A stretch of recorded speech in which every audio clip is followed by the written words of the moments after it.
Some of the content of Patriots Unfiltered may not be suitable for all audiences. Listener discretion is advised. The world's original podcast. Welcome to Patriots Unfiltered. There just was a lot of division, I think, within the ranks on those two staffs, and I think that can really undermine what you're doing as a head coach. Yeah. When Barth's cheating on you with David Andrews now on his new podcast, you should ask him about that. That's a fair point. Yeah. I can just see Evan. He's watching the Super Bowl and he's got his jersey mics and he's like half bites like, they're running a 6-1 with the tills. We all decided at some point that red meat was the devil. So like, I don't know who you people are. Eating a lot of red meat is not. I'll eat anything that bleeds or bled at one time. That's not is not the best for you. Can I go to my dark negative side? Sure, of course. That's why you're here. Which people like to make fun of. I mean, they got nothing. They got $300 million. This makes the package they got from Mookie Betts look like they got Jason Varitek and Derek Lowe for Heathcliff Slocum. When is the trade deadline, by the way? July, end of July. I just don't know why trading for a month and a half. It's a month and a half from now. You don't know how calendars work. Yeah, it's less than a month away. He said end of July. Usually it's the middle of July, but it's also it's the end of June now. The 17th. That's the middle of June. So it's less than a month away. I said a month and a half because he said it was the end of July. Do you know math? This is Patriots Unfiltered. Presented by Toyota's official website for deals, buyatoyota.com. All right, welcome to Patriots. I didn't see the red light go on, but now I do. The red light is on. Yeah, Madam is it's in. a special 4th of July Eve show with starring Deuce, Evan, Paul, Fred, Matt in the booth. We're all Mike goes, is that a thing? Of course it is. 4th of July Eve. What are the traditions for that? You get your fireworks ready, bro. You line them up. You don't accidentally set them off. You make sure your powder's dry. On the 3rd. Yeah, what? Some places do the fireworks on the 3rd. Listen, my town did the fireworks last Saturday, and I forgot. Oh, jeez. And the dog was. Yeah. Usually I can prep my dog, Yeah. It's going to be fireworks Give tonight. him a Valium or something? Yeah. How do you prep your dog? No, I it's a real thing. Oh, I know it is. They're terrified. I know it is. Yeah, poor thing. Anyway, yeah, that went on for 17 minutes, literally across the street from me. Oh, jeez. So, but yes, some towns do it on the 3rd. Our town's doing it tonight. Yeah, Needham does it on the 3rd. I think because people have plans on the 4th, so you need to do it on the 3rd. Yeah, this 4th of July is probably my second favorite holiday. Behind? Christmas. Fair. Yeah. Look at that. Yeah. Good rankings. Never power ranked my holidays. It's like Israel and Palestine coming together. coming together. Nope. Yeah, I can see. That's 4th of July for you is a big one. That's like everything. Thanksgiving you and love. flip-flops. Everything you love. Yeah. Love it. Yeah, oh yeah, you've said that. I like Yeah. it. Love it. And the food's better. But I do like Christmas the best. Yeah. So We don't have turkey on. Wouldn't you say that traditional 4th of July food is better than Thanksgiving food? Oh, Yeah. by a long shot. By a million. Thanksgiving food is the most overrated meal. Absolutely. Ever. My mom, turkey. for 4th of blows. July, we'd always get a big roast. It was the best. A roast. That's kind of weird. I have to say. It's a reference to Jaws. Oh, My wife's holiday roast. Sorry, I couldn't resist. I went okay. to the movies. $1,000 buys a lot of roasts. I went to the movies here. I've been on a little vacation, and I saw a preview for Jaws, which I know everyone make fun of me, but that music, when it starts coming through the big speakers, and then Wait, I'm how like- did you see a I'm thinking about- preview for a movie that came out 50 They're years ago? re-releasing it, Evan, because it's a classic. Oh, that everyone Wellfleet loves. Drive-In's playing it. Are they really? Oh, yeah. What a waste of everybody's I time. don't know. August 29th. Me and Paul were talking. They re-release it, and they also are giving away, or not giving away. You can buy it, but the souvenir cups are like the barrel from the The Orca, yellow barrel. So yeah. you can He get, can't go under with 3 barrels on him. Not with 3 barrels, he can't. It's got my name written all over it. I think August 29th. So I think we might have to make a little walk over to the theater. Maybe Paul will. He's gone under. I think he's gone under the boat. So we can just talk the whole movie. People, these guys are the most annoying guys ever. We just line for line the whole. And time. you had to deal with that. I did. Well, I'm glad you brought that up, Paul. That was something for the group because I was at a movie with my kids, and there were a bunch of middle schoolers who came in, and I'm like, oh, this isn't going to be good. They're just talking. One of them took a speakerphone call just as the movie Jurassic Park was starting.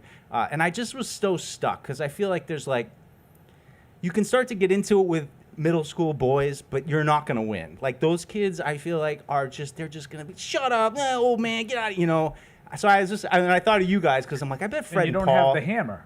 Like, what are you going to do? They're middle school kids. I know, and that's what I said to my kids afterwards. Is I was like, the only thing to do, I feel like, is to be like, and I won't swear here on the radio, like, hey, shut, use like that mean, I've done Or that. like mean that man really voice, aggressive. Guys, Like shut the front door really right now. aggressive That kind of. But a parent got up and talked to them. I mean, it was just they were talking the whole movie. No, it's The whole movie. No, you got to come down. You got to lay the hammer down. There's no winning though against middle school kids. I felt powerless. I felt like no matter what I say, they're gonna have some smart ass comment that's just gonna get You under can't my hit 'em skin even anymore. more. You can't That's hit what them. I'm saying. You don't have the hammer. They're middle school kids. And when they walked out at the end of the movie and I saw them in the light, I was just like, you got to be kidding me. Like these kids look like they're about, they probably are like 11, 12 years But, old. And Well, I'm that's like, where the A speakerphone conversation is. that was that's over the ridiculous. line. And you could tell they thought they were being funny with it. And I was getting ready to get up and say something because we were in those nice yeah. recline seats. Those Well, seats are when you're at amazing. Gillette Stadium, they publish if there's a problem. Here's the Yeah. thing to text That's what I security. was thinking they about, should have the Fred. same thing in the movies. And then, but you know how like Good idea. movie employees, like the guy who just comes in with like the long hair and the you kick their ass. like he's the one who has to. Oh, you're Guys, on a phone call? That's good. That's good. I know, That's that's a what funny I'm one. if you're not here to watch the movie, get out. I know it was it ruined my movie going experience a So little how bit. was So Jurassic it didn't. World? The was movie fine. itself didn't ruin it because Yeah, no, the movie wasn't Did you see great. it? no, but it's like, come we on, saw it how in many 3D more though, weirds so that was kind of my way to try to make it a little bit more How did they entertaining. do 3D. Jaws in 3D? No, it's Jurassic Park. Oh, Jurassic Park. It's They- in- They it's actually did do 17. Jaws in 3D. yeah, they did actually do Well, that. that was the later They- one. they It was a terrible, 3D. terrible movie. But Yeah. ScarJo was in it though. It was forgettable, but I feel like the 3D kind of makes it visually entertaining, so you can Does it- sit does through it? it at least. I think Does so. it? I think so. All right. I It's felt like I was in very it. upsetting to me that that Hollywood's so unoriginal now that we're on like Jurassic Park 17. It was like, 8. can we It's- come up with something We new? had to count out. It's 8. You're right. You though. gotta keep I the know. industry been moving. 8. This was the 8th And then Jurassic Fast Park and Furious movie. is coming out with like they're saying this is the last one, guys. It's the Like, last slowing one. down and not quite so furious Yeah, anymore. it's like Fast 11. I just have to chime in. It's the 7th one. Oh, the Jurassic Park. My son miscounted. Then I apologize for that. Yeah. But still, Nerd alert. I would have thought like 4, like 7. No, Holy because like smokes. Chris Pratt had his whole. No, I enjoyed. And each one liked becomes like, Jurassic and we're Park. gonna make this crazy new dinosaur that you can't do the T-Rex in it, but then at the end it's This a one mutant, seems this crazy one seems ass a little bit dinosaur. over the top. It's But a little did over you the like the original? That seems like that's original up was your I did. alley. I really did like the original. Freddie? Yeah. And I thought the Chris Pratt reboot wasn't terrible, Yeah. but then they should have just stopped there. Like they kept now. But it's just the same thing every time. people getting chased you by know they're gonna get dinosaurs. loose. They're gonna get loose. It's the same thing. I know. It's the same Take precaution. But I feel All right. like there was some jokes like that in the Chris Pratt one where it was like they did this again. Yeah. Like there were some of that going on. That was so. fun. Hey, summer movie. It's a thing to do in the summer. Go see a movie. All right. Patriots. What do we got? Nothing. Nothing. I mean, based on the first 8 minutes of the show, I think Well, you I can mean, guess that we don't have I a was lot. I was listening to Paul's show, or one of Paul's shows yesterday, and But not the one I was guess on. I guess there was some fakakta list out there that ranked the offensive coordinators. Okay, that's a good good one. Good and, topic. and Ready? Josh McDaniels came up like 21 or 22. 22. Interesting. And what do you think about that? I gotta look at the list. seems I mean, really is low. that Pull it up recent? the Is list. that the bias of his head coaching experience So coming into I play? looked at it and I was originally taken aback when I saw the list. It's definitely low. I mean, even after further evaluation, it's was it the definitely 33rd low. team? ranking? No, it was Pro Football Network, I believe. Oh well, that was your first mistake. And they had the list. The top 10, I would say, are kind of inarguable. Like, they're all, I would say, considered to be better than Josh McDaniels. Tight pants guys. But when you get to the next 10, I think there's some arguments to be made individually here and there. I think it's preference. I think what the message there, they think he's, I think, a little antiquated. I think his offense is a little bit behind the times. I think that's the drawback there. But there was other guys like Brian Dable. What do you think Brian Dable's? It was play callers, by the way, not Okay, that's what I was just offensive going to ask you. Yeah. coordinators. So it's like Kyle So- Shanahan. Right, Okay. Kyle Shanahan, Sean McVay. These are guys. I mean, I have the These are list, at the but top. it's like it's the list with all the analysis, so I have to like scroll through the thing. it's Andy Reid, Sean McVay, Kyle Shanahan, McVay, Sean Payton. So there's a lot Ben of head Johnson, coaches. the Ben kid Johnson, from Minnesota, right? Kevin O'Connell, Like, Matt so to me, LaFleur, these are Andy all like Reid. inarguable. Yeah, I they're all head would coaches. say that you ask They're 100 all NFL tight pants fans, guys. Yeah. but you ask 100 NFL fans, and they're all going to say, no, those guys are all. But Yeah. Brian Dable, I would think, still had a good reputation, but he's down where McDaniels is. So that's why I took it. This is more of an indictment on the offense, I think, than the actual play caller. Yeah, because of if the Dable was offense. still with Josh Allen, he's probably. I have a lot of gripes with this list. So I think that the middle 10, have a lot but of not the gripes. top Kyle 10, Shanahan's right? not high enough. No, Kyle Shannon's number 1, so Oh, okay. it can't get higher than that, and rightfully so. But But the like top 10 you're okay with, right? top 10 looks good. Yeah, it's the next 10. I'm Yeah. with How us. many are those? Like head how coaches? is Dave Canales 13 on this list? Yeah, I thought, Like- Zach Taylor, Sorry. Cliff Kingsbury, Dave Canales, No. Joe Brady, I think, is in there somewhere. Okay. Like, So what are the criteria? It's play caller. So are they looking for understands the flow of the game? Like right- Zach Taylor at 18 ahead of Josh McDaniels is laughable. Like if you gave Josh McDaniels, Joe Burrow, Jamar Chase, and T. Higgins, he would also have a great offense. But I'm just wondering, like, See, I what would are agree the with that. Yeah. what are Yeah. the elements that they believe whoever made this list make up a good play caller? It's a good question because Stefanski I was bet one you of the would- guys in the middle 10. I thought Stefanski was actually low based on what he's done with a mess of a situation at Sure. quarterback at times. I agree with that. I would just like to know from a general numbers standpoint of how many head coaches are play callers. Like, what is that number in the NFL? I of think the it's more. 32 teams? I mean, I guess I would say at probably least the top 10. 10 is all head coaches, I would guess. Yeah, there's Is like that, 10, Like, right? where Evan is the first offensive coordinator, if you don't mind scrolling through some of that. Yeah, because it was analysis. Shanahan, Reed, Well, now Ben Johnson's McVay. the head coach. Johnson, McVay, O'Connell. Sean Payton, Payton. Todd Monken at 8. So it's like with the the Ravens. first 7 are all Yeah. head coaches. Yeah. But so the criteria, it doesn't even have an author on here. The criteria is Just a feel thing. AI. reputation, recent performance, current scheme, and trajectory. And to me, like that's not play calling. No. It has nothing to do with play calling. Oh, so I think they're just calling an offensive coordinator a play caller. I guess because like technically the architects, like to Deuce's point, like Kyle Shanahan is the architect of the 49ers offense, but he's not their offensive coordinator. Yeah.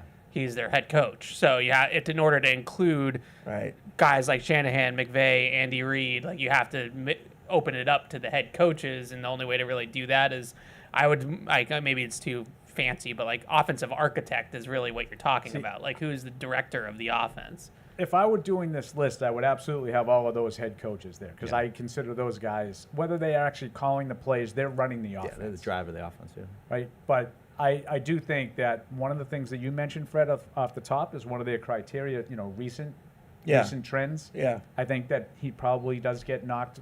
Dable. Reputation. Dable and Daniel Jones. McDaniels, I think, for their recent time. I think if you did this, 10 3 or years 4 ago. years ago for Dable, he'd be higher than that. Yeah. But the Giants situation wasn't like the Josh Allen, which is, again, why I agree with Evan's point about, well, geez, if you gave McDaniels Joe Burrow and T. Higgins and Jamar Chase, I think you'd probably look at him a little bit differently. Yeah. And I get what people are saying about maybe McDaniels' offenses look to be antiquated, but I do think McDaniels has shown adaptability over the years. I mean, he went in 2007. Once he had Moss and those tools, they opened things up. Now, I don't know if you want to give Belichick credit for that or McDaniels, but that was a different offense than we've seen. Can I go with C? Yeah. Who? Tom Brady? Well, Tom Brady's involved too, and obviously he had to he's not designing the execute plays. it. But But somebody decided, okay, we're going to start I getting think vertical. he changed the most that year. Well, he did. He showed that he can do it anyway. Yep. But somebody had to decide we're going to do it a different way. Whether that was Belichick or McDaniels, somebody had to make that decision. I think it was Brady. He I think told Brady them this went is what we're bums away. doing. I think he's the one who throws the passes. I think he I- decides where to throw the ball. I understand. And I think he was far more aggressive But throwing don't the you ball think down the that field. don't you think that the offense changed a little bit once they had Moss? Absolutely. Certainly threw the ball more. Yeah. I mean, Well, their personnel changed. Like they went to 3 receiver. They Yep. played Yeah. slot receiver with Welker. I mean, if you want to call it a group decision, fine. But I think McDaniels was involved in it. We'll go to 2022. I mean, with Cam Newton, I mean, he had to adjust things to that. Sure. But I think this circles the biggest question we have about Josh McDaniels, especially here, is just without Tom Brady, what does it really look like? And he really has his guy. I mean, we'd have to probably do a deep dive into. I mean, what was it? Got rid of what's his face from Denver when he got there. Jake Jay Cutler and Brandon Cutler, Yeah. and Marshall. But then who was the other guy? Kyle Orton. Tim Tebow. Kyle Orton for a while. He brought Kyle Orton in instead of Jay Cutler. kind of there, like So Yeah, so bad. Maybe not the greatest personnel guy. curious moves. I Not a know good that's head coach. But Not a good head coach. I was critical of the Patriots that rookie year for Mac Jones, that they were coddling him. They weren't, testing him and letting him make mistakes. But maybe if McDaniels was here and he was being 100% honest, he said he just couldn't do things. I mean, So don't I you think had that's to. kind of what it is now. We had to do that. based that on what way. we saw from Mac. Yeah. From that point Right. on, like Right. maybe it was the right thing I to do do. feel like they coddled him, but and I've been pretty stubborn about this, but I have to admit that the numbers would tell you they were okay. Right. They did all right. And he with would probably Mac say Jones' that's the rookie only year. way we could have been okay. Now, I think there was so many of those points that were scored by, whether directly or indirectly, the defense, Oh, sure. that That people year, don't yeah. really look into it. But the numbers are the numbers. The numbers that had them being okay. Especially in comparison to Offensively, the last 2 years we've watched of offense. God, we it's killed for that. Right. Based on what we saw the last 2 years. Yeah. It might be semantics, but that's not a play caller list. That's not what No. play calling is, No, right? right. So I don't. But I think you're taking the term play caller literally. Yes. Yes. Yeah. Yes. I'm not. It's offensive architects. I'm talking Right. about offenses. No, a and guy that- who's running the I- offense. No, but I that's understand what that's Evan, what I what think Evan that is is. saying. If you were taking it literally, that wouldn't be a good list. It's not a good list anyways, but it wouldn't be, especially would not be a good list if you're talking about play calling itself. I think McDaniels is a top 10 play caller in the NFL. Actually in-game play calling, play calling, opening script, sequencing plays, setting up things early in the games, adjusting to things that the defense is doing in-game, understanding situations like that. That's play calling. Yeah. That's the type of stuff that I think that he's elite at. In terms of In the moment. if you want to say that these guys have more innovative offenses for 2025, I guess you could make that argument. I don't know what McDaniels' offense is going to look like now, but you could make that case. But if you want to talk about guys that truly understand the chess match with the defense, and you're running a play in the first quarter that isn't necessarily all the time running it to be super successful running it, but you're running it because in the fourth quarter you're going to have a counter that they're not going to be expecting, and that's when you're going to make the big play happen. So much of the play caller's opening script is just setting up, okay, if we come out in this personnel grouping in this formation, how is the defense going to defend us in that? You're learning. Right, you're digesting information so that later on in the game you can call plays reacting to that. So those are the types of things that you get into with play calling that's different between designing an offense. Yeah. Those are two different I'd throw even the opening script of a game onto that as well. Guys that come out, and we saw plenty of times I remember Patriots teams, the other team will come out, go right down the field, and you're like, geez, how did then they wouldn't score again sometimes, but I think that's a great reflection on some of these play callers as well. How prepared are you? That's the one, set of plays where you're not being reactive to how the game's going. You're going in, this is how we want to do it. Guys, offenses that score on those first possessions. But everybody treats lot the of opening games. script some coaches treat it differently than others. Bill, I think, was about gathering information in the opening script. So that's why I think a lot of the times you did see offenses score on the opening drive, because all Bill wanted to do was see what their game plan was. Yeah. We're going to come out, we're going to be kind of vanilla, and we're just going to see how they want to attack us, and then I'm going to come to the sideline with my 3 things that are going to stop them for the rest of the game. And so the Patriots were more about opening scripts being about digesting information that the opponent was giving to them so that they could adjust to what the opponent was doing. And then It's gotta be annoying as an offensive coordinator, though, where you're like, I want to get these guys on the run. I want to go out there. I want to score. Because there's maybe so it's many a little bit coordinators skewing that- toward defensive side of game planning, Yeah. and not trying to break out all the tricks that you have up your sleeve right out of the gate. But I'm fascinated by this year with Josh, the position he's been, where he's been, the opportunity he has to kind of cement a legacy here. He's got Drake May at his fingertips, who has a little bit of experience to build off of.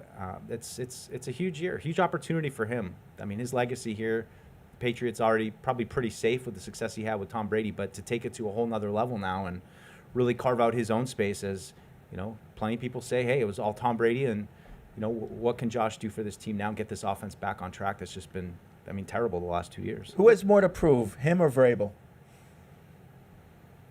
Probably him. That's a good question. I don't know. My first instinct is him. That I think Mike Vrabel is is going to coach a team that's going to play hard consistently, and I think his success will just depend on the talent level, whereas Josh might be asked, and I'm just spitballing off the top of my head here, but Josh might be asked to have to work around some of those deficiencies a little bit more than, Vrabel can get away with a team that plays hard and doesn't make mistakes, whereas if Josh's offense does not produce points in the NFL, it's going to reflect on him. But I You know like what the mean? question, Fred, because you can make a strong argument for both. Yeah. Yeah. And, I know some guys have been able to do it, but not a lot of guys get a third shot. Yeah. So if it doesn't work for Vrabel, he's got a lot to prove to make sure Yeah. that it Well, works. And obvious what Mike just said about McDaniels, like there's already that element of people out there that think that it's Tom Brady. Yeah. He's never really done it without Brady. So one of your guys, Joe Murray, I heard him say, it might have been One of this my morning, guys. said, if May has a great year, May will get the credit for it.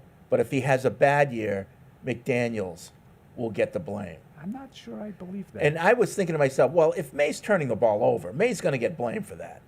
He will. You and know? and I think if May makes an enormous leap, I think McDaniels is going to get a lot of credit I for would it. think he's going to Now, get some credit. May's going to get credit. Yeah, no yeah. question. People are going to say May's really good. Yeah. But there's no doubt in my mind that McDaniels is going to get credit for tapping into that potential Right. and doing what they couldn't do last year and avoiding the mistakes and all that. Right. McDaniels will get credit for I it. think so too. So I disagree. And he should. Yeah. I just I mean, wonder without seeing it, what's he the should. credit, like, to what end? Like, he's not going to get another head coaching job. Oh, no. So, like, I mean, yeah, he'll get credit for. I think most people believe that McDaniels is a really good offensive mind. I don't really think that there's a whole lot. Maybe on Paul's shows, but like, I don't think that there's a whole lot of people in the My league, shows are taking a beat. in the league, as they say, that like look down on Josh McDaniels as an offensive coordinator. As a head coach, maybe, but I think a lot of people respect the I hell out just of wonder Josh if McDaniels. we think more of McDaniels here, myself included, than is largely the opinion around the league. I probably, because A, we know more about him, and B, it's the head coaching thing, I think, tarnishes his other Well, achievements. like to Evan's point when he was talking about a lot of nuance, sequencing plays and the script and what you're trying to do and how you're adjusting. I have no idea how anybody else in the league is at that. Because if you don't watch every game, right. every drive of every guy, you have no idea. We have no idea. All I know is that after one play, Brady looked at Josh and went like that. So if Brady liked him, then So Well, they put I that would- play in the night before. That's why. So I would agree with Evan's assessment that the Patriots that I've watched over the last 25 years have been very good at that. yeah. They have. Yeah. For the most part, they've been very good at sort of seeing what the other team's doing, both sides of the ball, adjusting, and not necessarily succeeding with one thing. They're figuring out different ways to exploit matchups and whatnot. I think the Patriots have been very good at that. Yeah. I don't have any idea if every other team is good at it because I I think don't it watch them that depends. closely. A lot of coaches, especially the Shanahan tree guys, it's a system, and the system is like they just you run the system and you eventually it works. Like you expect it to work. But I don't know if like Cincinnati's offense does Right. it so well because their personnel is just that good. Yes. Or if they have something in the way that they're designing offenses to get guys open. I don't have much. no idea. I don't have much positive things to say about Zach But Taylor. that was just I'm not gonna that was lie to just you. one team that I just brought up. Yeah. And is it because of the personnel? Is it because I don't know. I don't know the answer. Is it? Was McDaniel so successful at adjusting to what Seattle was doing in Super Bowl 40, whatever that one was, 49, I think. I've been to so many. I can't remember. Was it because they were adjusting to what Seattle was doing, or was it because Tom Brady's just that much better than everybody else? And he just says, I figured it out. I have the answers to the test, as he famously said, Right. and this is what we're going to do. Yeah. I don't know. I think there's a lot of nuance there that's hard to Well, know from the outside. I'm going back to 2021 and trying to remember who got credit for a solid year between Josh and Mac, and I think they both kind of got credit. I mean, Josh got another head coaching job, and Mac made the Pro Bowl alternate. But 17th. all day. But Mac was But he was- absolutely given a lot of credit yeah. for, oh, what a great rookie year. Oh, so How can we build redrafted. on year two? Do you remember maybe the only time that I can ever remember on this show, Fred drew the ire of people. Do you remember the five guys that got drafted in the first round? Who would you take now? And Fred was like, Trevor Lawrence. Oh, yeah. Yeah. Yeah. And people got mad at him. Oh, yeah. Remember? Traitor. Yeah. Yeah. That's How like could you say that? the only He time I betrayed ever Mac. really I remember still say Fred it. getting the smoke, as the kids say. Oh, yeah. Like never. No one's ever given Fred a problem, and he said Trevor Lawrence Yeah. because that's how highly people were Yeah. thinking of Mac Can Jones. you at the imagine? time. Like, and now Trevor Lawrence hasn't done great either, but I still say in a better team with better coaching, Trevor Lawrence would have had a better career. I see the upside with him. You Do know? you think he's one of those guys though that's going to catch on maybe with another team and then all of a Maybe sudden have I think some success he in a I think later he could be career one of kind those Kirk situation? Cousins type of Yeah, guys. yeah. You know, He's got Yeah. all the talent, just needs to get out of Yeah. Jacksonville. I remember we talked about it at the time when he got drafted, where whatever, going back to his high school stats, like the kid had lost like one game ever, I think, and Right. then he arrives in Jacksonville, and it's been a whole lot of losing for him, but Yeah. still talented. Oh, I still like him. I still like him. Trevor. But I like Let's Drake see. May too, and I'm Well, happy we have him. Liam Cohn is 13th on this list, I think it was. That was the one that really stood out. And that was where it got Duval. Beetle and I, because he's a UMass guy. Beetle's a UMass guy. And he was like, no, that's right. I go, that's absurd. That's absurd that he is that high in the list. That was the one that really stuck out. to me. Liam Cohn was high. Dave Canales was high. I thought Canales was high too. They had who was the other one that stood out to me? Like Chip Kelly hasn't coached in the NFL in quite Yeah. a bit of time. But he's down in Yeah. he's down in McDaniels level. he was ahead of McDaniels. Dable, it was Chip Kelly, Dable, someone else, and I think McDaniels. That was the like the group.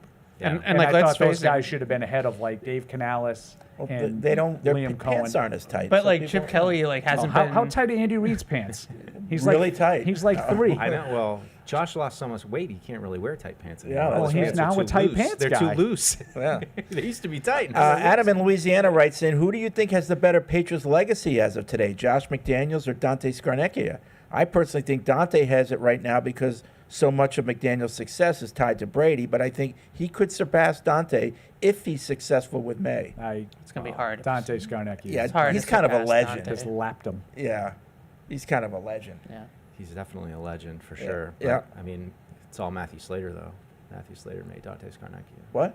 Just What kidding. is he mumbling about? I'm just kidding. He like goes off. Well, into just these, from the like- second, like, He has like oh yeah, Josh conversations McDaniels, with, but you with can't mention the Josh imaginary McDaniels. co-host that's sitting next to him. It's like dementia. What?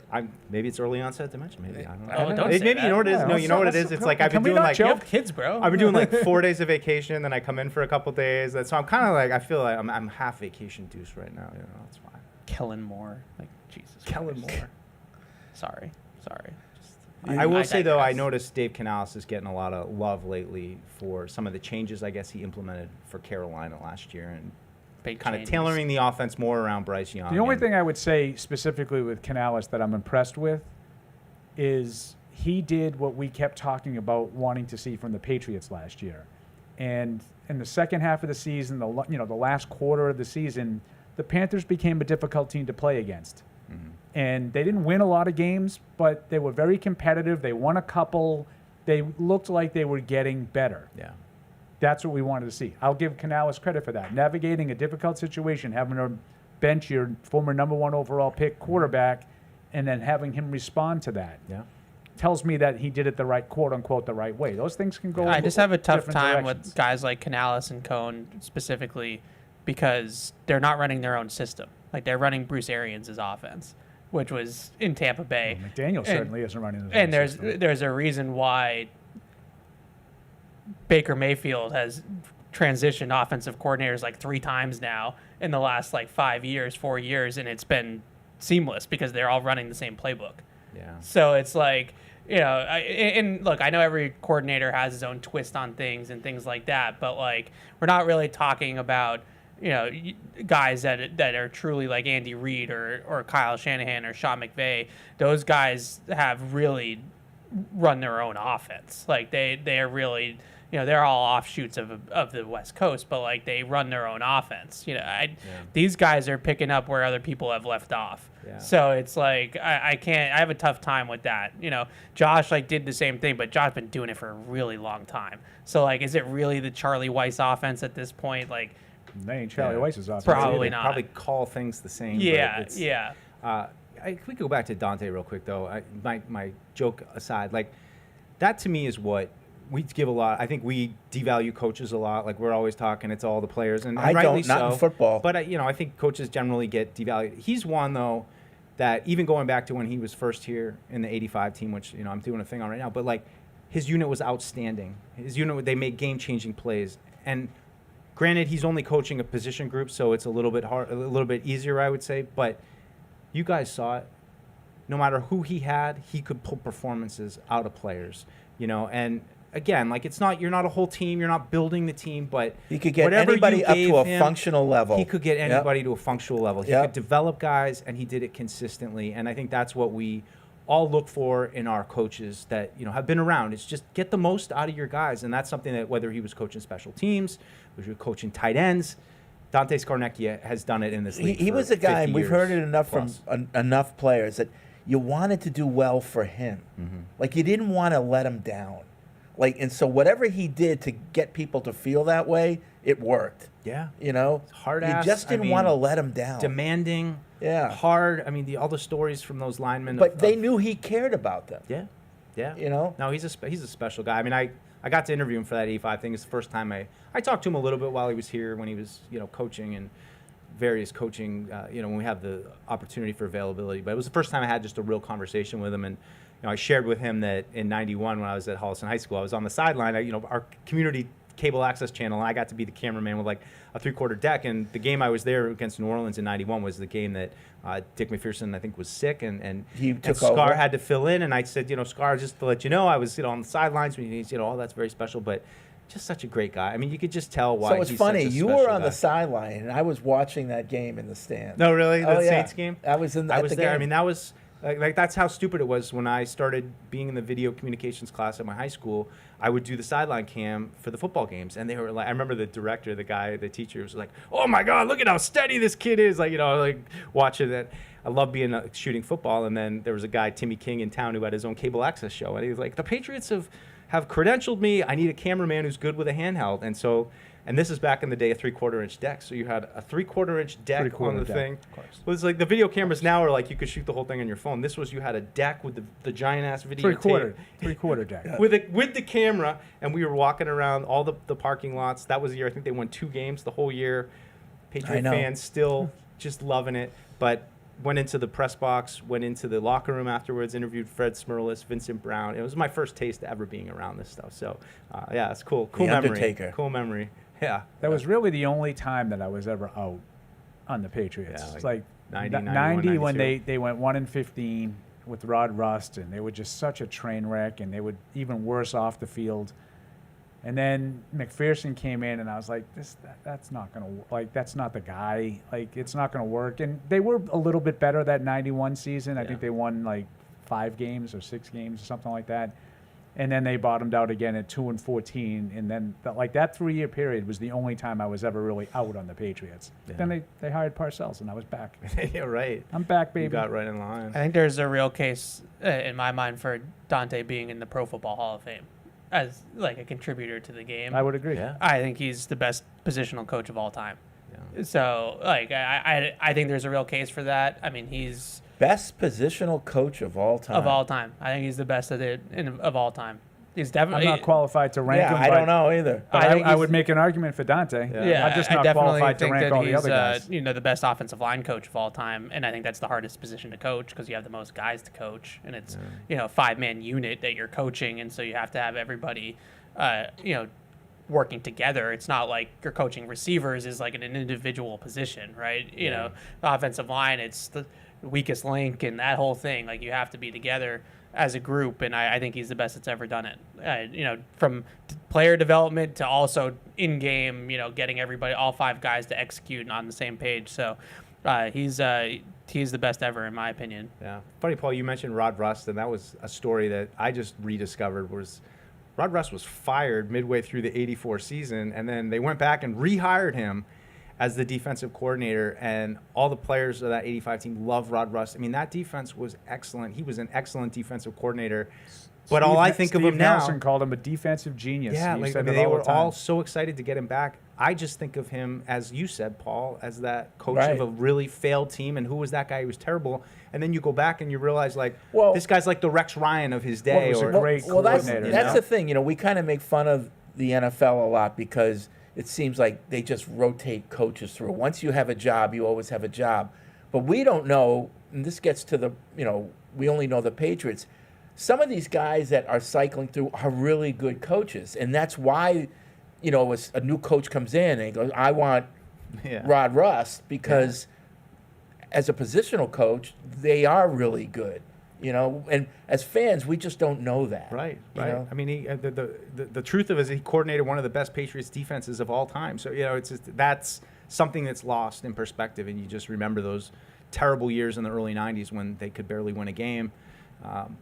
But, hey, we're here now. We're back. Yeah. Got through the last And, 40 years. these GMs, they know the truth. It's like, that team had no talent. That's why they didn't do well. It wasn't Rod Rust. You know what I mean? Yeah. The GMs know the truth. Or they Certain- should know the truth. To bring it the back good to- ones knew. To Know the Josh, it's just like certain guys are just better in those roles than as the head coach. Like Yeah. McDaniels is just a better offensive coordinator than the head coach. And I remember when I wrote about with Dante about him going to the Patriots Hall of Fame, I was like, why you never wanted to go higher up the ranks, offensive coordinator or head coach or anything like that? And he was like, I was really, really good at what I did. Well, Dick LeBeau is the most famous one I can think of. Yeah. He could have been a head coach if he really wanted to, but Yeah. he knew it. He was. He knew. Well, he was, but he didn't. It didn't work. Yeah. But he was a head coach. Yeah, but he was a coordinator. That was what he was. There's a lot of guys like Yeah. that just they were better suited. Maybe they didn't have Ernie Zampese. the gravitas to sort of command the entirety of the team, and didn't necessarily have that kind of a touch. And I think Josh is one of those guys. I just don't think it worked because he lost both teams. Yeah. He lost the Broncos and he lost the Raiders. Yep. Yep. So that's not a coincidence. Right. Some guys are just better suited And to I coordinate. think Dante, he took over in a pinch, but I don't think he ever had head coach aspirations. No, that's what Devin just said. No, at least that's what he told me. And he Yeah. just said that, when you're, he just wanted to master the craft of where he was at, and he didn't want to. He didn't even want to be a coordinator. Yeah, it's kind of almost like he didn't want to get too big for his bridges type of thing too. Like he wanted to stay in his lane. And I think that's why, talking to him, he just loved coaching under Bill, because Belichick just. It was perfect for Dante. He just allowed Dante to be Dante and in Dante's Inferno, and he didn't have he wasn't bothered, and it wasn't he wasn't asked to do things that were outside of his comfort zone, and he just thrived with that kind of coach to be able to do that. So That's cool.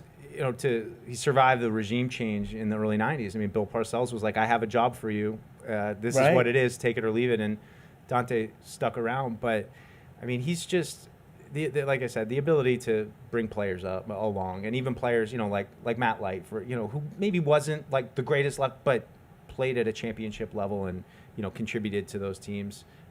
Yep. Been a good run for Good Dante. stuff. All right, 855-PATS-500 is the hotline. Podcast at patriots.com is the email address. If you want to sign up for the newsletter, you can do so at patriots.com/PU newsletter. We do have a 4th of July edition coming out this week. Some good stuff in it. If you missed Paul's Savant exhibition yesterday, you'll be able to catch the replay of that in the newsletter this week. I didn't know there was a Savant Oh, yeah. exhibition. Paul showed off. He It really flexed. wasn't really anything. It Tuesday? was something, Paul. Come on. Oh, really? Yeah. What did you No, do? there What's the was number you were no, hearing? there was a caller that Numbers. called in, this and is he what wanted Maury to was test talking Paul's numbers knowledge, oh, and he went 20 guys ranging from the 70s to, and Paul got. The only one I think we missed was Wallaby. There was an offensive lineman. Wallaby, I think. It Yeah. was 60. I thought it was. I thought it was 64, but Yeah, I don't remember. Anyway, I would be can you even do it now? I feel like you're even better at it back Miles in the Battle. back in the day. No, numbers. could I do it now? Yeah, that's the ironic part about I it. think if you grilled me on guys that played from 2010 on, I bet you I would get a couple wrong. Yeah. Yeah. yeah. Miles Battle. It's the other ones that are 35. printed in you're your right. brain. There you Yeah. Yeah. All right. But again, you can catch that in the newsletter. You sign up by going to patriots.com/PU newsletter. It's a fun thing to get, and it's just for us people in the community. Yeah, just us. Yeah, so it's Just us. inside jokes, that type of stuff. The PU. All right, let's hit up the phones. People joining us on the eve of the 4th of July. wherever you. It's so lame. Nate's in Connecticut. What's up, Nate? Hey guys, can you guys hear me well? Yep. Okay, so I just had a couple of thoughts on Marcellus Dial. I personally think he is not going to make the team this year. He didn't really play that much for the big court and cornerback room, but he was on special teams a lot. But I think with a lot of the people we've drafted and the UDFAs, I think other people are going to be taking that spot, and I think Marcellus Dial is going to find his way out. He just really hasn't done a lot.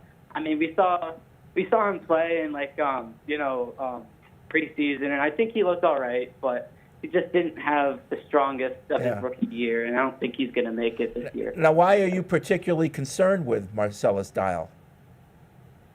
I don't know. I feel like we've had other people step up. Like I know, like Isaiah Bolden. And, No. But my question, Nate, why is he on your mind? Why Marcellus Dial and some other guy, and not some other guy? Well, we haven't really talked a lot about Marcellus Dial. Okay. I feel like, we haven't There's a really reason. talked much about him. But him and Isaiah Bolden feel like two guys that are both trying to stick on the Thanks, team. Nate. And I could see only one of them making it, and right now I'd probably Absolutely. lean a little bit towards Bolden just because he's got a little bit more versatility on defense and special teams. I've seen him play more defensive snaps in my Yeah. mind than I have Dial, but I don't know. They're Like, using Dial a little bit in the slot, which I could see, as a bigger slot, but Bolden can kind of do the same thing, and then Bolden can return kicks and cover kicks in special teams, but Dial's not going to do that. So the coaches are pretty high on Dial, and it's the same coaching staff on special teams with Springer coming back and Tom Quinn, but they were pretty high of what Marcellus Dial did on special teams, but he's not a returner. He's just covering kicks. And I don't think that they really. I can totally see a scenario where Bolden and Dial are in or out, or one or the other. Like I totally see that, but like there's really been not much change to that depth. That they replaced Jonathan Jones with Carlton Davis, right? So that's a starter for a starter. Next to Gonzo, Marcus Jones is still there. Alex Austin is still there. After those four, it's a grab bag. You can definitely sell me on any of those other guys, but like they didn't. I mean, Kobe Minor, I guess. Miles Battle. Yeah. DJ James. Yeah. Brandon Crossley. That was one for you, Look Paul. who's showing off his big brain now. Yeah.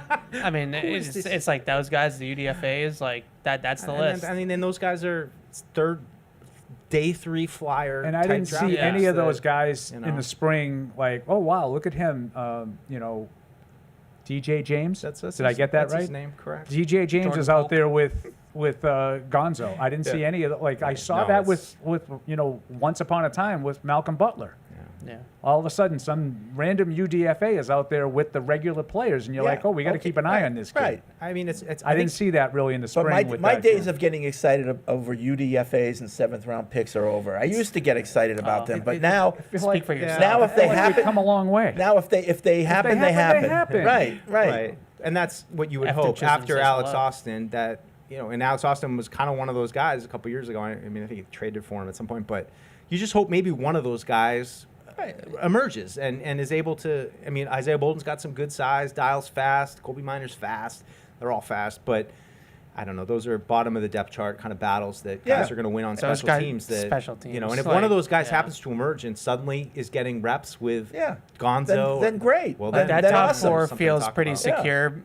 The other spots are going to be determined by who can cover kicks. Like, and I agree. I don't really feel like they need to keep 6 of these guys. Like, No. I don't think that room is particularly deep in that regard. I just think it's so top heavy that that Gonzalez and Davis are going to be playing a ridiculous amount of snaps for you next year. So behind you is really special teams. But type it's just guys. it might be a problem, like if Gonzo gets hurt or Carlton Davis gets hurt, it's like you might have to rely on one of these guys Yes. that right now. I have some faith in Alex Austin. I do Like, too, I think yeah. Alex Austin's There's is a 4 solid guys. There's fourth 4, corner. and you Yeah. need 3 at least full time. So you have a little bit of protection there, but it goes downhill pretty quick. Matt's in New Hampshire. Hey, Matt. Hey, can you guys hear me okay? Yes. Perfect. I just had a question. We've talked about this ad nauseum before, Before I get to it, I just want to congratulate you, Evan, on getting married these thank next you. couple weeks. Thank you. Of course.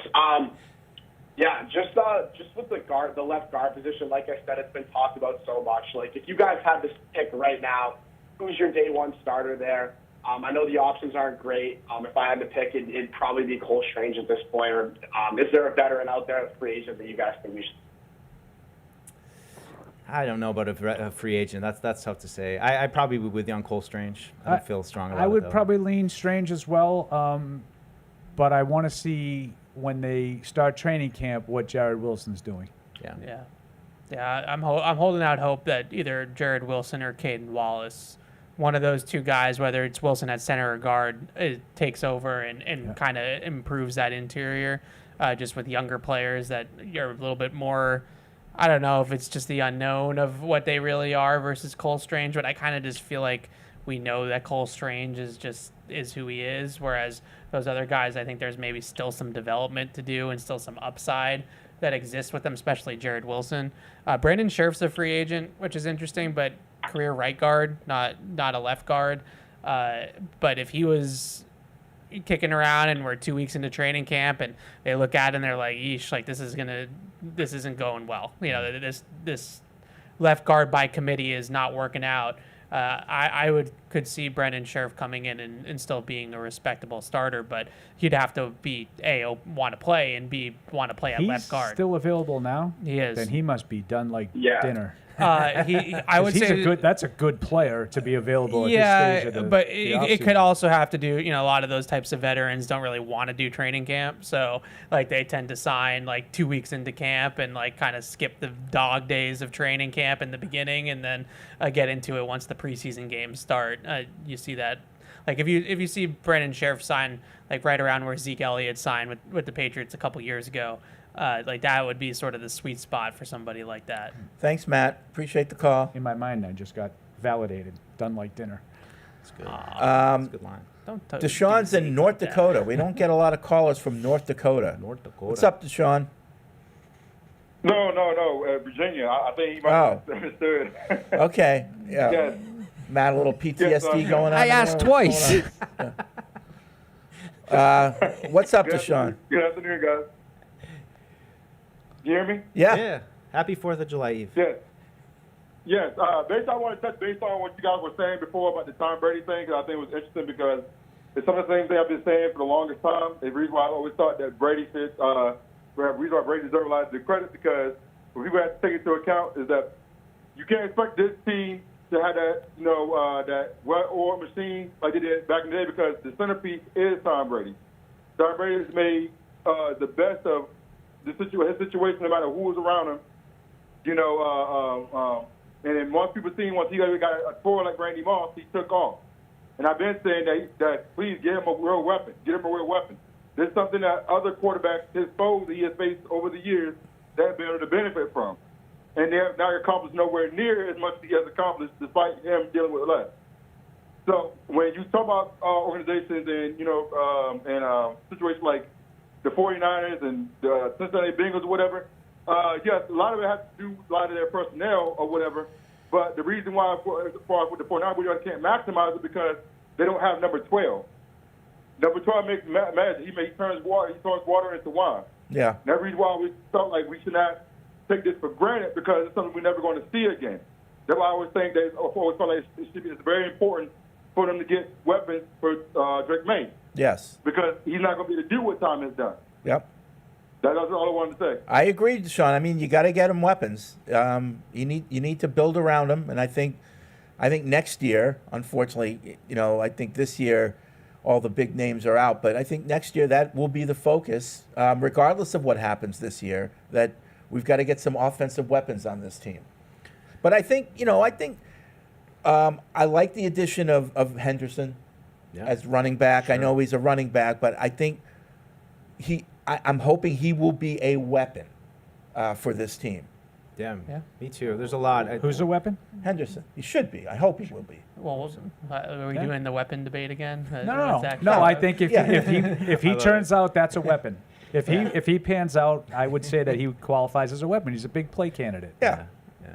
I don't necessarily disagree with the caller, but like just kind of disrespectful to just be like everybody that played with Brady was just because of Brady, like, or everybody that coached on with Brady was here was just because of Brady. Like, well, no, but I think. I mean, Rob Gronkowski's a pretty good player. I took it the other way. They had to go out and get the weapons to get Brady to go to another level. Like, he had already won 3 titles. I think it's disrespectful to Brady. Well, it's not him to another level. It's the offense to another level. I just think Brady's Brady. We all have all the respect in the world for him, but like he played with some really good players too. And let's not just like sit here and be like, all those players stunk. Like stunk is strong, but he played with a lot of average guys. Did he make Welker better? Yes. Yeah, but I think Wes Did Welker's he make also a good Edelman better football than player. he would have been on any other team? Yep. I mean, I don't know about any other team, but I mean, I think you could make an argument for, like Gronk would have been great no matter what. Like that's a special player. Yeah. Obviously Moss.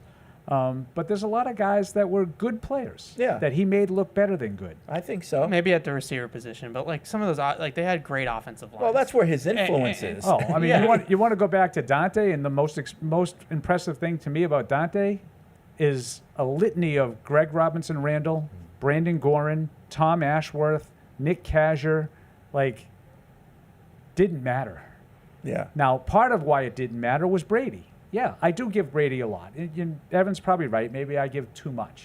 But I think if Brady and Dante were, in their prime for last year's team, you wouldn't be talking about that offensive line the way you did. Because that's how good they were. That's right. I don't know. I'm not trying to say, do a pie here of who gets all the credit. Lazar, Brady not that good. I'm just kind of giving everybody credit. Yeah. Right. I'm just kind of giving everybody credit. I think both things can be true, right? There were a lot of these guys were really good players too. When I started covering the team, especially their offensive line, Tooney, Andrews, and Mason in the interior of their offensive line was one of the best interior 3 in football. Regardless of Dante or not Dante, that, and Tooney is might be a Hall of Famer in his own right. Logan Mankins is on that offensive line. But the real question is, how many of those guys, and there are some, but how many of those guys could make a quarterback better? Because we're talking about a quarterback making those guys better. Yeah. How many of those guys make their quarterback better? Well, sure, but yeah, I mean, the quarterback's the most important position on the field. So, he's the most valuable guy. That's true for pretty much any position. But, I don't know. I look at it and say, there were some really good players on those, 2010s Patriots offenses. Yeah, I think that they had. I don't think you do what they did without some good players on your team. I just feel like he made them better. Now, Tooney and Mason are two guys that were really, really good players. I think there's a lot more Joe Andrews's and Sali Asayas than those guys. I mean, that he made was look their at, starting interior. Dan Conley, Russ Hochstein, Rich Ornberger. They were just but those are sort all of average early players. 2000s guys. From the Tooney and Mason Dan were. Conley was 2010, 2011. Okay, but Mason and Tooney were drafted but Mason in and Tooney were really good 2014-15, players. and they were the starters at their positions for the rest of the run. So maybe when he got a little older, he needed a little bit more talent in front of him because he couldn't do it all. Well, but that's not what I'm saying. But that's 20 years of dominance, and then they got 2 really good guards. Clearly, I mean, there was a lot of flotsam and jetsam. Well, I'm sorry, flotsam. Sorry, flotsam. And jetsam. we can just have the worst offensive line in football and watch the quarterback running for his life. With Brady, that's could. fine. Remember we got into the big argument about what flotsam and jetsam is? Yes. And Eric refused to admit that he was wrong. Yeah, Just tossing stuff out of a plane, that's jetsam. I'm sure Brady would have loved to play behind that offensive line last year. He really would have enjoyed I'm just that. telling you, it wouldn't have been a train wreck. I think it would. If Brady was in his prime, not 45-year-old Brady in Tampa where he was taking dives everywhere. He wouldn't have been happy about it. 35-year-old Brady would have been like Mahomes. Absolutely. Would have been. We'll get by. We'll do I it. have to say though, I get Evan's general point that Brady's not that good. It's all Brady. Right. It was all Brady, and that's No, all. like, and he then we'll never have another Brady again. Colin. He absolutely Preach, Evan. made everybody better, and he turned water into wine, and all these freaking things. But can we just not sit here and completely just throw away everybody and just be a I don't think product that, of Brady? No, of course not. I told you. Yeah. Rob Gronkowski, Randy Moss. No, I think guys. Paul's being sarcastic. Like Brandon Cooks has played with 17 quarterbacks, and he's good with all of them. Brandon Cooks was a higher caliber receiver than most of the guys he played with. I think you can do both things. You can celebrate the greatness and brilliance of Tom Brady and say, yeah, there were some good players on these teams. Both can be true. Good players. There were times that he made look better than them. Yeah, maybe, and there was absolute like. I always go back to the game-winning drive against New Orleans in 2013 when he's throwing to Austin Collie and Kenbrell Tompkins and the guy from Foxborough High, and he marches right down the field and wins the game. Like that is water into wine, right? Like that's what we're talking about. But when he's out there and 16, 17, and he's got Gronk, and he's got Edelman, and he's got really good players around him, good running backs, James White, players like that. Like, okay, then all of them stunk. Like I guess all of them stunk. Like I don't know. No, like, I told you. Stink. You keep saying Gronk, and I keep telling you that Gronk would have been a Hall of Fame caliber player regardless. Yeah. It's just like, all right. But I'm sorry, I don't those think guys Deion matter. Branch was a Hall of Fame caliber player. I didn't say he was a Hall of Fame I don't even think he was a caliber Pro player. Bowler. He was a good receiver. He made him look better than he was. Troy Brown, love you, mean it. Made him look better than he was. Now Drew also made Troy Brown look better than he was, but not like Brady did. So he did it with Troy Brown. He did became it with Drew, and he did it with Brady. But somehow both of them made them look Well, he better. didn't. Troy Brown didn't do what he did with Brady. With Drew. No, he didn't have the numbers. He became a 100-catch guy with Brady. David Patton, David Givens, Right. Deion Branch. Like these guys, Right. Riche Caldwell, Jabbar Gaffney. These guys were not great players. He made them look a lot better. These are the guys that were catching. But Brandon LaFell. He absolutely did. He's catching game-winning But that touchdowns. doesn't mean that they're also. That doesn't mean that they're all scrubs. I said they were. I didn't say they were scrubs. I said they were good players that he made look better. I just want. That's what I said. It's not give everybody some love. Well, but all isn't right? that Brady's the NFL great. though? Like that's like how many teams go 20 years and they just have Hall of Famers up and down the lineup? Well, I for think the you whole make an time? argument. Peyton Manning did, but besides that, no, Peyton Manning made Austin Collie, the guy you just dismissed. That's what Peyton Manning did. Yes, he had Harrison and Wayne and a lot of other crap. Don't forget about Dallas Clark. Stiff. Edgerrin James. Edgerrin James was good. Stiff Dallas Clark. Like that's another example of the quarterback. And by the way, the quarterback. And he's got Demarius Thomas. Manning did the same thing with Welker. Demarius Thomas. What do you mean, Demarius? Come on, don't be good player, not Marvin Harrison, not like that no caliber one's putting player. him in Marvin Harrison's category. Pierre Garcon. Oh, there's a stud. If you're gonna sit here and say that those were the Deion Branches. like Demarius Thomas, would have been one of Brady's best receivers. Like if you're gonna go there, I agree. So then what are we talking You're about? You're making my point. No, I just when you go to Peyton, that's a whole separate. No, because argument. we can't look at these things Right. through a lens of something that might give somebody else credit. When it just comes to football IQ, Peyton had every much of it that Brady had. Peyton was great, but he was great. He wasn't as good as Brady. Not quite, no. And he had a lot more help. But he made guys look better. He had such command of that offense. He never had the ability to punt the ball in the heyday of the Colts-Patriots rivalry, because if he punted once, the game was over. Because the Patriots weren't gonna not score, not against that defense. But everybody sucked besides Brady. Oh. Okay. I didn't say anything about the defensive players sucking. Seymour's in the Hall of Fame. Wilfork could be someday. Harrison could be someday. The Colts Ty had, Law the Colts is in had the Hall of Fame. one good defense. No, they have two good defensive players who, if they and were one hurt, of them played like three games a year. James Sanders. Bob Sanders. Right. You're right. If he got hurt, then they had trouble. Freeney and Mathis. Yeah. Good players. Yeah. Freeney was good. They were good players. Yeah. Mathis was good too. Really good. Yep. Phil's in Utah. What's up, Phil? Hey guys, long time listener, probably listening for 20 years. How you doing? Good. Thanks for listening. Good. For 20 years. Yeah, love the show. Hey, got a trivia question for you, and then I wanted to share with you about tell you a story about Mr. Kraft. Uh-oh. I don't know if I want to hear that. Before the game, so I went to a game out here, close to me.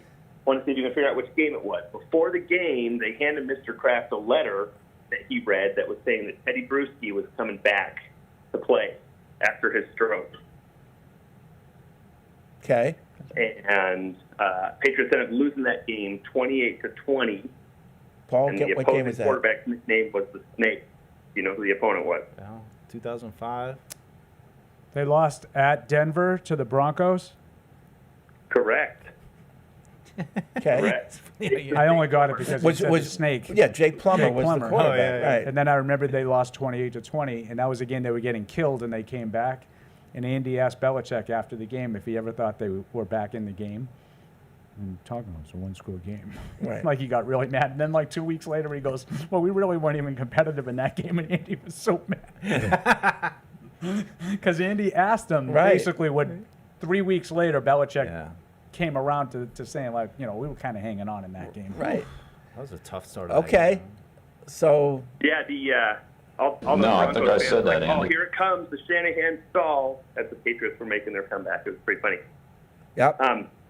So before the game, Mr. Kraft is over on the sideline. A bunch of fans were there, and he's autographing stuff. And they're hanging T-shirts down over the wall, and he's signing everything.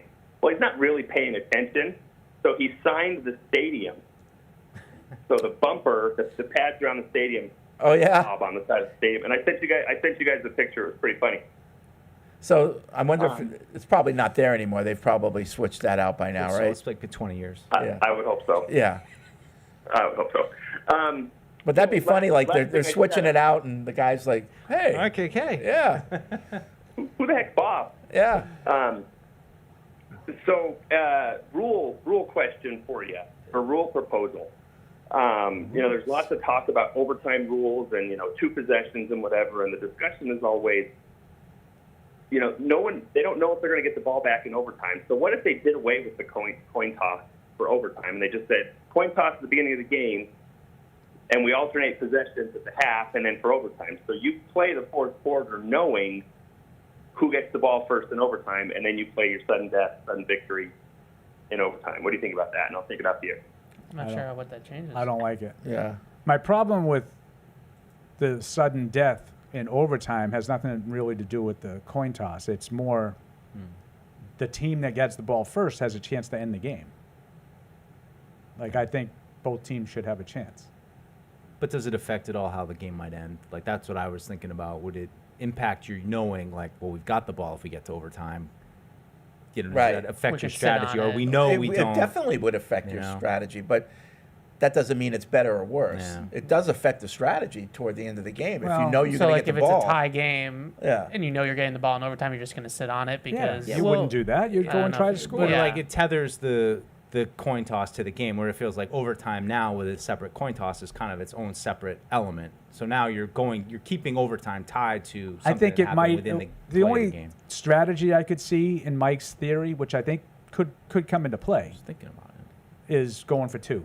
Like if you had the ball at the end, let's say that the Titans game last year, the Patriots know the Titans are getting the ball to start overtime. Well, maybe I'm more apt to go for it. Yeah. Maybe. Yeah. Probably affect the odds. Can you I mean, not? you know how they have that like real time odds of your chance of winning the game.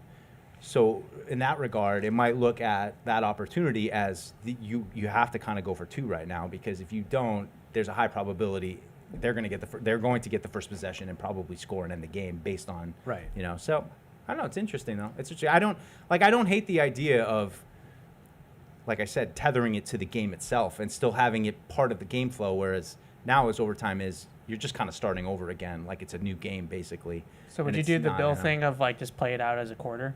Because that's what Bill. That's what I would do. Bill always vouched for it to just be. It's just quarter 5. Yeah. Like whoever possessed it, like or has if it's just a possession. continuation. And if it ends in a tie after the 5th quarter, it's a tie. Yeah. But you can't do that in the playoffs. No, you'd keep playing. Like in the hockey playoffs. style. Yeah. I don't know. Interesting idea. I love when people come up with this kind of stuff. I like never, I like never those get ideas. thinking. I would not be in favor of that particular one, but I do like those kinds like of game outside theory the box stuff. game. Where how does it affect how the game would unfold? Because I do feel like there would be, in certain circumstances, the end of the 4th quarter might change an approach. Yeah. So how about if you were down 3? That's what I'm trying to think. Yeah. If you were down 3, and let's say 3rd and goal from the 4-yard line, incomplete pass, 4th and goal, 2 seconds left, kick the field goal to tie it, knowing the other team has the ball, or do you now go for it and say, I'm going to take a shot to win it? Yeah. So I do think there are very specific circumstances that might change the mentality of, the decision making. I like it. Kendall's in North Carolina. Hey, Kendall. Kendall. Hey guys, how you doing? Good. Good. I got a question. I was listening to Greg Bedard podcast last night, and he said that. Hello? Am I still here? No, Paul was just giving your his condolences for having to listen. Cut the line. Don't do that. Yeah. I was listening to Greg Bedard podcast, and he said that Mac Hollins was a for sure lock, but he said Pop Douglas isn't a lock. I don't understand that. Like, what has Mac Hollins done that he's a lock to make the team? He got signed as a free agent. Yeah, I just feel like they have, and I don't necessarily agree with that. The Pop element to that. He said Mac was a for sure lock. There's no way he'd get cut, and he said that Pop Douglas isn't a lock to make the team. Well, I kind of understand his thinking a little bit. Just like Mac Hollins to me is just like they have a role in mind for Mac Hollins. Yeah.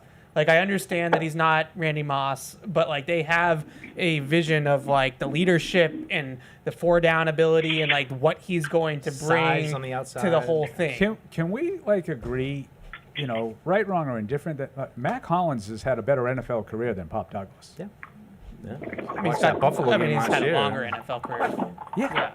He's proven something. The other, and Demario Douglas. All right, thanks, Kendall. I don't know what you're doing over there. I think what Greg's point was, if I remember correctly, is I actually saw something about it yesterday, was like that Douglas could be a trade candidate which I don't think he was thinking that Douglas isn't going to make the roster. It would be either trade or make the roster. There's no cut in that element there. But like with Mac Hollins, I feel like we get a lot of calls about Mac Hollins. Because like, Mac why Hollins is he a didn't lock? do anything all spring because he Right. was hurt. And he rehabbed, and everybody just says he's not going to make the team. There's just like he has familiarity. He played with McDaniels in Vegas. Like there's just they have a role. I'd be stunned if he didn't. They signed him for a reason. Yeah. Yeah, and I don't think Pop is I love Pop, but I don't think he's a lock. Well, I think he's either a trade or on the team. I don't think you're cutting him. I'm with you, Fred. If you're looking for really, really good workwear, look no further than Brunt. Really, you don't have to look any further. They're based right here in New England. They make work boots and apparel that are built for the job site. Their gear is comfortable, it's durable, named after the real workers in the trades that helped design it. You can even try Brunt out on the job, and if it doesn't blow you away, just send it back. Right now you can save $10 on your first order at bruntworkwear.com/Pats or with coupon code PATS. So go to Brunt, order your stuff, tell them we sent you by using the PATS for your $10 off, and do it today. So that's Brunt. And now my food's here, so we're going to take a break. Got some cool stuff at the break that Matt's going to queue up. So let's do that now. When we come back, more calls and emails here on Patriots Unfiltered. Whether you're in the game or betting on the game, you'll need a game plan. DraftKings Sportsbook, the official sports betting partner of the New England Patriots, provides you with everything you need to build your personal betting game plan so you can get in on all the action while practicing safe bets. Visit DraftKings.com/responsible-gaming to learn more about all the safe betting tools DraftKings has to offer. Hope is here, 800-327-5050 or gamblinghelplinema.org. Must be 21 plus. Play it smart from the start. GameSenseMA.com. Physically present in Massachusetts. See DraftKings.com/responsible-gaming for details and state-specific responsible gambling resources. Isn't it time to get exactly what you want? Welcome to Red Hot Deal Days from Verizon, where you get your pick of our best deals. Like My Plan, where you can pick the perks you want and save on every one. For limited time, bring your own phones to a Verizon store and you can get My Plan for our best price ever. Get exactly what you want in your phone plan and only pay for what you need. Bring your phones to your Verizon store today and get My Plan. These deals won't last. It's your Verizon. With FedEx One Rate, you can ship to your student for a simple, predictable flat rate. Send a box full of home-baked treats that say, "Your father and I miss you." Or send a box full of instant noodles that says, "Your father and I would like you to stop asking us for money." Either way, one rate fits all. FedEx One Rate. 2-day shipping, one flat rate. Starting at $14.50. Visit FedEx.com/OneRate for details. Exclusions apply. Good morning. Don't have a whole lot of rules, okay, but I'm going to give you the rules that I have, okay, that I would ask us to try to abide by. One is to respect the team, okay, respect the football team and the people that are here. And we're building our program. When we talk about, when I got here, okay, and what my goal was, it was to build a program that you guys and the coaches and the staff wanted to be a part of, that they wanted to protect, and that you were proud of it. I'm proud of the way we prepare. I'm proud of the way we practice, okay? And I'm proud of my teammates for the effort in which they play. The overriding goals for that program that we're going to build is going to be, one, to win the division. Okay, when was the last time the New England Patriots won the division? Does anybody know? 2019. So we're building our own identity, okay? And it's all going to be based on how do we make you guys, okay, as good as you possibly can be as an individual, as a player, and then as a teammate. The training staff, the equipment staff, the kitchen staff, these people are all here to help you, okay? We're going to treat those people with the utmost respect. That's important to our owner. That's important to me. That's important to everybody here, is how you treat people in this building. Somebody asked me, are you worried about what went wrong last year? Why the would I care about what happened last year? I'm worried about what's going to go right today and tomorrow and the next day. We're not worried about what went wrong. We're focused on what's going to go right, and I want you to understand that. Okay, the foundation is going to be built on things like trust. Do we trust you to do your job and to do what's right for the team on and off the field? Do you trust what the coaches are telling you so that it makes you better? When we talk about building a program, okay, the foundation is going to be built on things like honesty. The program is going to be built on honesty. Okay, we always talk about the truth. You want to tell the truth, you want to seek the truth, and you want to handle the truth. It's going to be built on accountability. When I was in the 5th grade, I had this hard-ass math teacher, and he used to come up, grab us by the back of the neck, because we were messing around just like you guys all did in school. And every time he'd screw up, he'd made you right. Accountability. And then it had to spell it right. And then it was the definition. I will take responsibility for my own actions.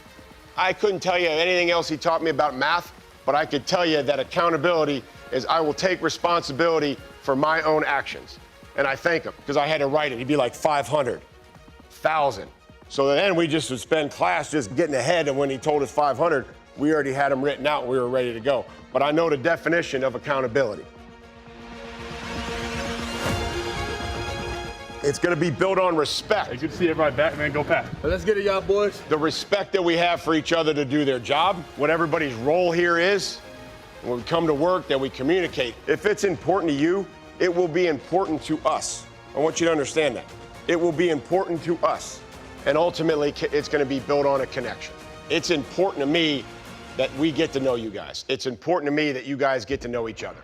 Because in the end, when goes bad, like it does every season at some point in time in every locker room throughout the National Football League, some is going to happen.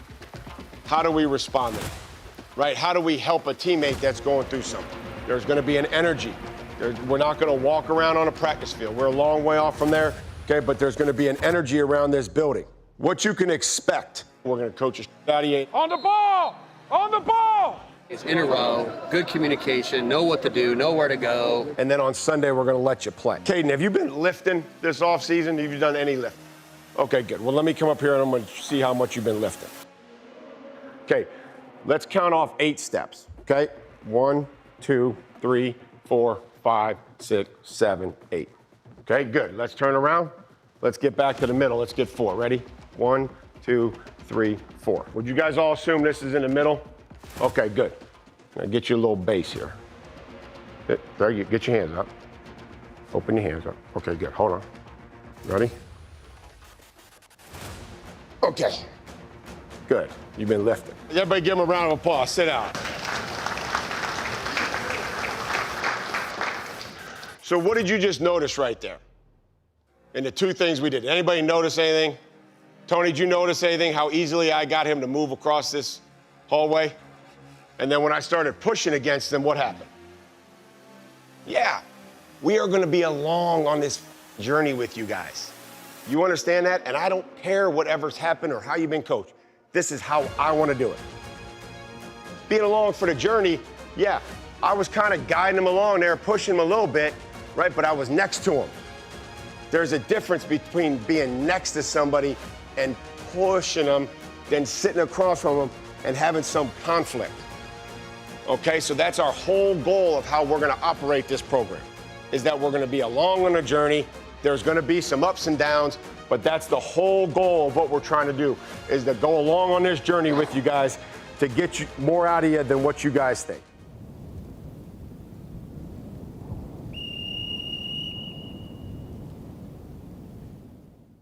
The way they practice, a lot of effort, a lot of finish. Great teams know how to practice at different speeds. That's just what we're going to do, because that's the only way that our identity can take over.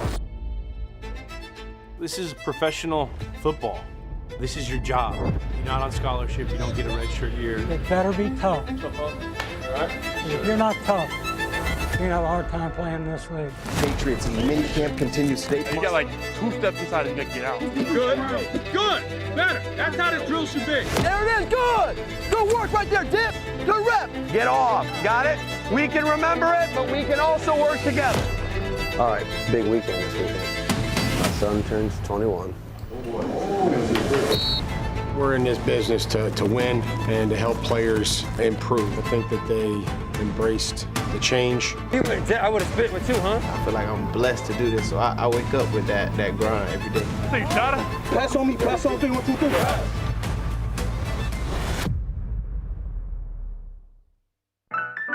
And now, great moments in history. There is no one way, but to win for 20 years, you better have a tight ship. You have to have a tight ship. You can't run it loosey-goosey. And I'm not sure that the way Arians does it would work for 20 years. Yeah, I don't know that Bucs either. don't have a tight But ship. I know a lot of other teams that have a looser ship that have won for 20 years. Well, I don't know. They just haven't won 6 titles because they haven't had Brady. Yeah. Who? Like Pittsburgh. I think Baltimore. that's a tight ship. I think that. Yeah, that's a real tight I think ship. that They organization. kept Antonio Brown under wraps. They videoed their post-game talk after a playoff He win. did it. But that's it's not a tight That one ship. guy, and to me, and you know it, and you agree, Paul, after we learned what a guy Antonio Brown was, we have a lot more respect for Mike That's Tomlin. absolutely true. Right. I think that's a tight Because he ship. put up with a lot of crap. And he kept it going somehow. I think that organization, this isn't Steelers Daily, but I think that organization is a tight ship. I think from the top down, the Rooneys, I think there's one. But it's not like this, is my point. Well, but I think that they are a well-run organization. I agree. I think Baltimore is too. Yeah, I would. I think Baltimore's a well-run organization. Everybody thinks the coach is a weenie. So, I don't know. What are you going to do? Harbaugh? Everybody hates him. He's a whiner. He's always complaining about something. That's another great moment from All right, back here on Patriots Unfiltered. He's always complaining about something. Fred, the Steelers are a tight ship. Antonio Brown's video in the post-game guide. It's a tight ship. The fact that Tomlin kept that together with Antonio Brown. Right, with everybody doing whatever they wanted to do. The fact that Tomlin one kept guy. it together and kept winning, One guy. yes, I agree We had with you. guys like that too when Belichick figured it out. Anyway, well, that's what the whole Yeah. thing, the premise was they haven't won 6 titles, but they've won for 20 years. Yeah, Yes. they've been good for 20 years. Yeah. But when you win those titles, the entitlement starts sinking in, and it's hard to keep it together. It really is. I mean, I'd tie that to what you guys said about some guys being great coordinators and don't want to have to deal with keeping the ship in order as you have to do with a head coach. All the things Bill Belichick used to say about, the other things you have to do as a head coach. I can see why guys would find it appealing to be like, I have my position group, I know what I'm doing, I have a select group of guys, I don't have to worry about all this other, big picture stuff that the head coach has to handle. Yeah. It's hard to do. Hard to keep all those guys on. I think on in the- that respect, I think Belichick is underrated when it comes to being the CEO of a team. Program builder. Yeah, I think running the ship, running the whole thing, I think he's underrated. I think it was That's the genius he had, was keeping this thing together for 20 years. That's as much of an accomplishment as what he did winning, but keeping it together and winning like that. Best coach in football for 20 years. And more than a coach. And I don't know how you can say anything that he did was underrated. I think he's widely considered people say he was a great coach, but not a great GM.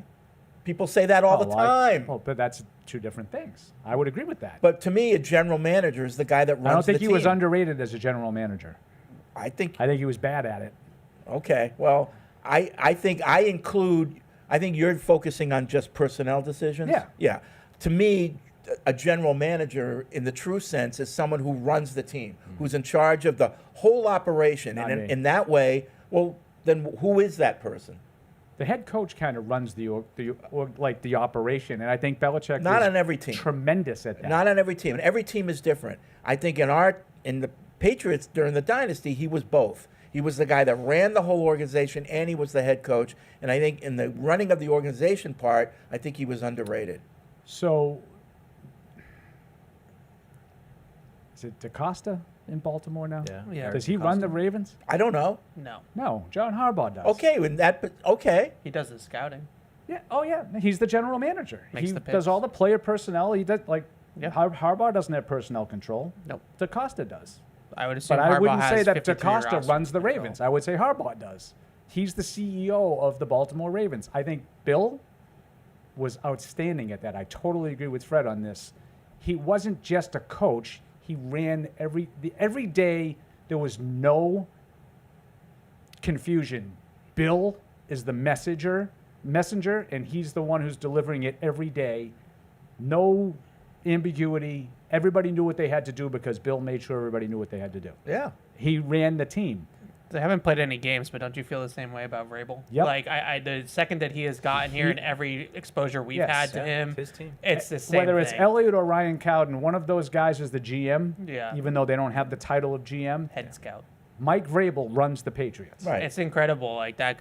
Some He's of the the stuff that CEO. he's talked to us about, just all the things that he thinks about. Like, I don't know how much of it necessarily contributes to winning and doesn't, but like all of the elements, like we talked about him on this show about like social media, right? And players with social media and like all these other different things that are in his purview. There's so many things that can go wrong. Yeah. There's so many things that can go wrong. Yeah.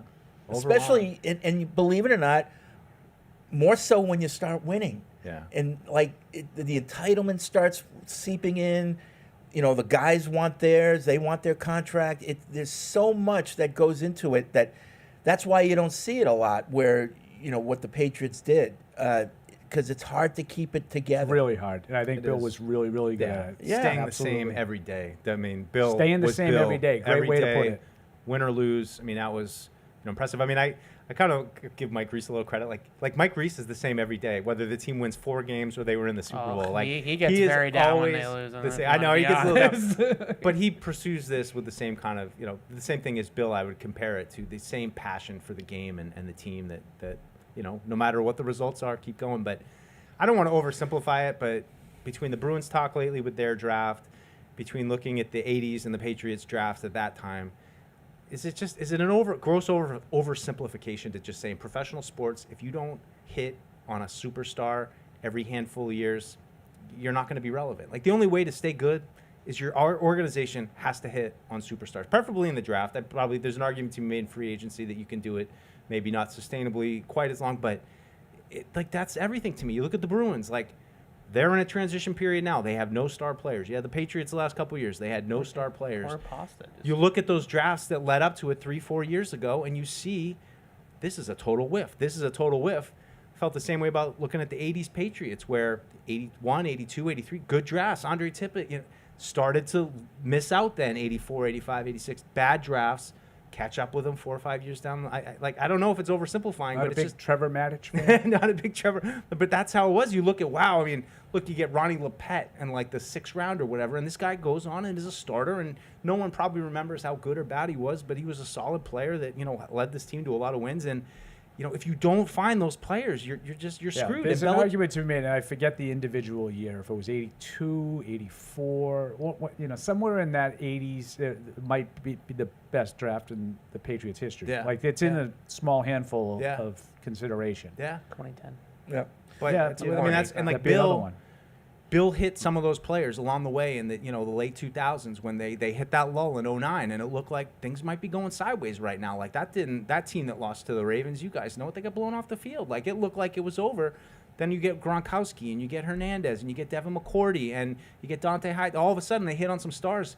Those players didn't exist in 2016, 2017, 2018, 2019, 2020. Like that's how it catches up with you. And I'm not going to lie to you. Like you look at some of the last couple drafts. We need to see a lot more out of these guys if they're going to get out of this circle, no matter how good Drake May or Mike Vrabel are. Starting with Drake May. Tyler and Ludlaw, little would you rather, non-football, it looks like. 1, all your closest friends are 18 years old or 80? 80. Right now. 80, 100%. Right now, like, come on. Like the 18-year-olds All your right closest now. friends are 18 or 80? I mean, It's a great question. It's a great question. I'm going to go 18. I might go 82. Because you relate more to the young kids. Definitely not Well, 18. I'm a child. Do you understand what 18-years are like? I know. nowadays? That's what I'm But I would thinking. much rather go. I would much rather go golfing with my sons than, Parcheesi with the try to find out what I can do with an 80-year-old. I feel like your sons, from what you tell us, is. But are your maybe sons, that's not fair, Paul. Not your anomalies. son. No, they're my son's age. One's 18, one's 20. Okay, so you're saying So I someone would- like your sons. Yeah. I'm assuming these are my friends. Yeah, your closest friends. I can't go golfing with an 80-year-old. Well, but some of them can. Take the cart. take the cart. Yeah, sure. No, but You know what my but point who would you relate better to? Yeah. I don't know. Who would I relate better to? Probably the 80-year-old. Yeah, so it's a good question. That's why I said Yeah. that. It's a When, really when good you- question. when But I you- would pick 18. When you walk through like areas of Boston, like the popular areas of Boston now, like Seaport, Faneuil Hall, things like that, like these kids are out there with their ring lights and their cell phones, just taking TikTok videos and Instagram selfies, and like that's what the 18-year-olds are doing, and that's what you want to do in your free time. No, but again, I don't like things. Paul doing the floss dance. The 80-year-olds are sitting around watching Matlock. I don't want to do that either. I know. If it's not Matlock, It's a good That's question. why it's a great question. I'd much rather watch Matlock than watch 17 poses. Like, Okay. oh, we're going to the beach today. So that's gotta do our but that's SI one swimsuit element of what photo shoot. 18-year-olds Like, do. God. Like, if they're my friends, they're probably not doing that. Yeah. Right. So again, like, my kids don't do that. Now, they do a lot of other things that annoy me, of course. But I think like I said, your kids are I in can the go minority. golfing You're with my lucky. boys.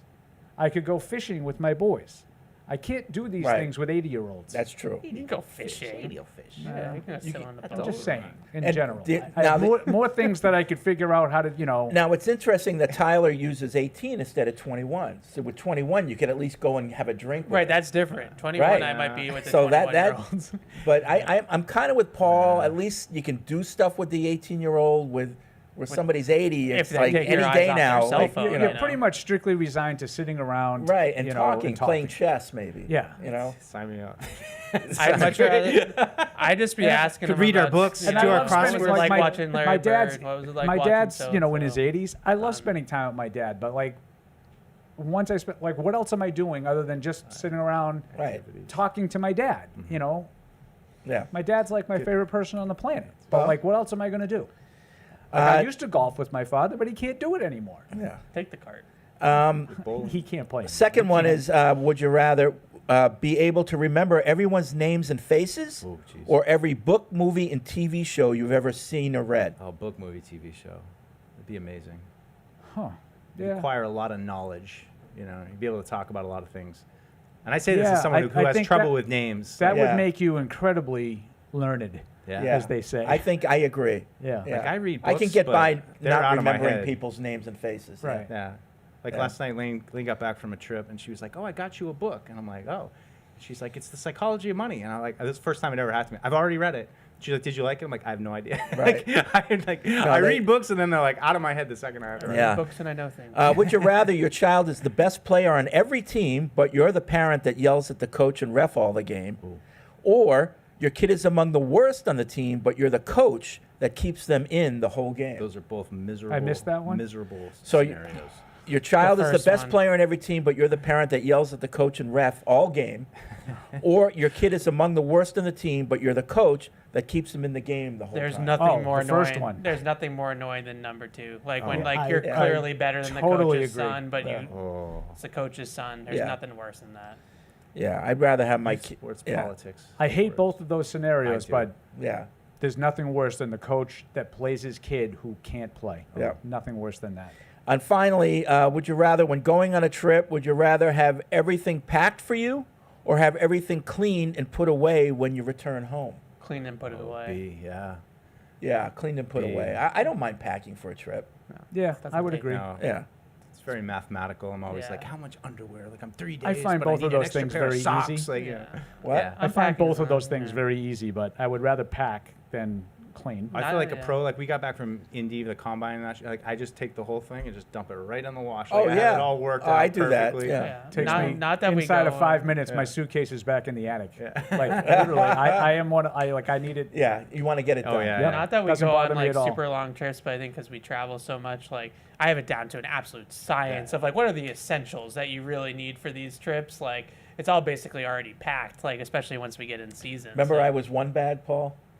Remember Oh, they yeah. called me one bag. Yeah. There was a time where I respect that. bought. OB I Kirsch. found this. It was a backpack that was used by DJs, and I was able not only to carry all my clothes in it, but my laptop and all my work stuff. Yeah. And I had one bag that I would take on a trip. And your turntables too, if you need. Yeah, to. all my turntables. I've everything. considered looking into that because we only go for one night when we like go to Yeah. a road game, and it's like Pinky, bro. Pinky. you know Get that you pink just one. get one bag, but then you have to lug all your clothes and stuff like around the stadium. Well, the day but of it the was a game. backpack. Yeah, but still, you got this big backpack with all these. It wasn't that big. It wasn't that big. OB Kirsch. It wasn't that big, And then he but, would, but it had to be heavy. Oh, it was heavy. Right. Yeah. OB Kirsch. And he'd do One a little. bag. He'd do a little scratching before the game, you know. Yeah, and one time I think I had to bring an extra pair of shoes because I forget what we were doing, so I had them tied on the outside of the bag, hanging off the I bag. think that might have been tennis. tennis. It might have Like you been. were going to play tennis. I and you think brought- so. Didn't you bring your racket? Needed the tree torns. So. That was I don't know, maybe. I thought that yeah. was the San Diego trip. It might. That was the It might have been science trip. Yeah, it might have been. Yeah, so I had my sneakers tied on outside the bag. No more room. All right. I haven't talked to this guy in a long time. Eldred, where you been? What's up, Eldred? Hey, fellas, how y'all doing? Biggie. Good. I'm doing good. I hope y'all have a happy 4th. Yeah, I hope too. so too. Yeah. What are you doing? Are you on the road for the 4th? Or are you off? I'm working just a half a day, Okay. you know. All right. Yeah, working half a day and everything. All right. Evan, congratulations. And I'm going to have to disagree with you, man. I know. Paul Brady. I've been saying that for years. Sorry. But you can look at the wide receivers he had. He did make them look better, like LaFell. He absolutely made him Thompson, look better. That wasn't. Hogan, Amendola, you know. Welcome with his binky, and I love that, though. But, you know, other than that, I still say Brady. It's all Brady. My question is this. so It's not, disrespectful. it's not what Eldred said. 99.9%. disrespectful. How about that? Okay. All right. Bunch of bums besides. Okay, Brady. I got one question. Everybody keeps throwing these pass rushers at us that's in the past their prime, 30 and 36, you know, that they'll pay this much and that much. But I'd rather throw money at a true X because we don't have one. And Watkins, and I know what y'all throw his nose up with A.D. Mitchell, but he's down on the depth chart because, like I said, he ain't got to play Pittman because he ain't going to take his spot. So he's ungrown about that. I do wish we get one for May that's younger instead of these 36 and 40-year-old receivers. And I'll take it off the air. Okay. Y'all have a good one. I mean, I think we all agree with that. I mean, we want a true, you know, superstar X. Yeah. It's just a matter of who's available. Yeah. Like, the reason why the pass rushers are coming up is because of their issues with their contracts. You know, Watt Right. and Hendrickson are on the market. And they're potentially. both 30. And the one that we had yesterday on my show that was McLaurin. Yeah. And they said, who would you rather have, like Watt or McLaurin? And I said, McLaurin. Yeah. I think Watt's probably a better pure player, Yeah. But I think that it would fit what they need more. I would agree. Yeah. Yeah. Yeah. Sure. So I think in that way we're agreeing with Eldred. I would agree, but I think I would. But who's not- available? Yeah, But pass that's rush the is a bottom major line. need. I just Oh, don't it's- think it- they have any receivers. Right. But they do have Yeah. the need for pass rush. And Right. Mike's right. He's been on. I think I don't know if you know this. He Ev. likes the defense. He No, likes the I mean, defense, I think yeah. you can committee the pass rush. You're not going to have that elite guy, but you can create pressure. As a team, you can be a high sack, and the Patriots have shown that. You can be a high sack team without one guy getting 15 sacks. But to win the one-on-ones, you know, to have that X guy that can always win, Yeah. that's huge. But I think what Eldred's saying is taking a flyer on someone who's available because they're down the depth chart, and A.D. Mitchell, it's hard to make that pitch of, oh, well, he's going to come in and be the guy. He sounds a lot like what we have right now, which is unknown, and maybe he can play. Yep. He had a better rookie year than Polk, but it's like not completely different. Yeah. You know, like two guys that were drafted high that didn't have great rookie years. He was better than Polk as a rookie, but that bar is not very high. But like, if these guys were available, like, you know, if they could go trade for a superstar receiver, then we would all be on board for the superstar receiver. It's just what's available. I like the idea, though. They just trade him. They trade Polk for Mitchell. Yeah, sure. Give that a try. Depressed asset for depressed asset. But I think that it's a need. I think it's a lot easier now for me to look around the league and look at a guy like Hendrickson or even TJ Watt and say, absolutely, this guy would fit in this defense. This is exactly the kind of player they need. Whereas in the past with Bill, where it was so fluid, you'd be like, well, he's kind of a stand-up guy. You know, like there'd be some. Is Bill going to use him? Yeah, like the way but now we it's want just him like, to, no, yeah. you get what they're trying to do. You know what the type is, and both those guys are the type. And I would sign up for both of them immediately. Like, Yeah. I think it's a long. I think every team could use guys like that. Yeah, I think Bill would have too. I mean, I totally understand Mike's point, but I think Bill would have found that's a way like to. it didn't stop him from Andre Carter. I mean, that was, a TJ little Watt? different in 11, but yeah. TJ Watt is definitely a Bill type of player. Let's go to Todd, North Carolina. Hey, Todd. Todd. Hello. Todd. That's unlike Todd. Yeah, he's usually right He'll on. call back. He's on his game. All right. A lot of emails coming in. Why don't you read some? Spee and Fresno, a little off-topic one. What are your all-time favorite sports fights brawls? There are so many iconic ones. To get your thoughts percolating, here's a quick list that pops to my mind. Pedro tosses Zimmer. Tyson bites Holyfield. Talib's felony robbery of Crabtree on live TV. Nolan Ryan versus Robin Ventura. That was a good one. Patrick Roy versus Mike Vernon. I don't remember that. Oh, yeah. Goalie fight. Malice at the Palace. That's in the conversation. And the many exploits of professional a-hole Bill Lambier. Well, some of those are like in-game, actual like fights. athletes versus athletes. Like the Malice in the Palace, it was fans were involved in that. Yeah, I would put the Right. Bruins Right. one in. Yeah, I was same going to say the category. Bruins. Terry one, too. O'Reilly going into the stands Right. at Madison Square Garden. Milbury taking the guy's shoe off and beating him over the head with it. Yeah. Well, I think the Yankees, Red Sox, when 76. Veritek. Yeah, Veritek is I Zimmer. didn't love that because one, and Evan's going to get mad at me, but one thing always bothered me about that, and that was Veritek leaving his mask on. It bugged me. Maybe he didn't have time to take it off. Well, I'm sure he didn't think about it. Because you think that it's cowardly. No. to leave the mask. I don't think it was, but I don't like the look of it because of that. Right. He's But protected. I mean, please, A-Rod. I mean, Is there a softer Yeah, like star in the it was history of pretty- sport? It's pretty obvious who's gonna. Pedro and Zimmer is like that's Kinda obviously just a throwdown from my of an old childhood, fat man. legendary, But there's nothing I hated That was worse than fun. that. It was. What do you mean? I laughed. He charged Pedro. I What- laughed. He like, just tossed him to the side. I still want to know what Pedro was supposed to do. He's supposed Right. to let him run him over. Right. Like, He's an old man. I know, but he Don't didn't. charge All he him, did was Pedro. I push didn't him say to the Zimmer. side. Zimmer was 1,000% in the wrong. yeah. Zimmer What was and he supposed I to hate do? Zimmer. I hated him because he was a horrific manager of the Red Sox, of my favorite teams of my childhood. But you couldn't do something other than like that He to an outlaid old him. man. Yeah. Well, like He that outlaid him, and he.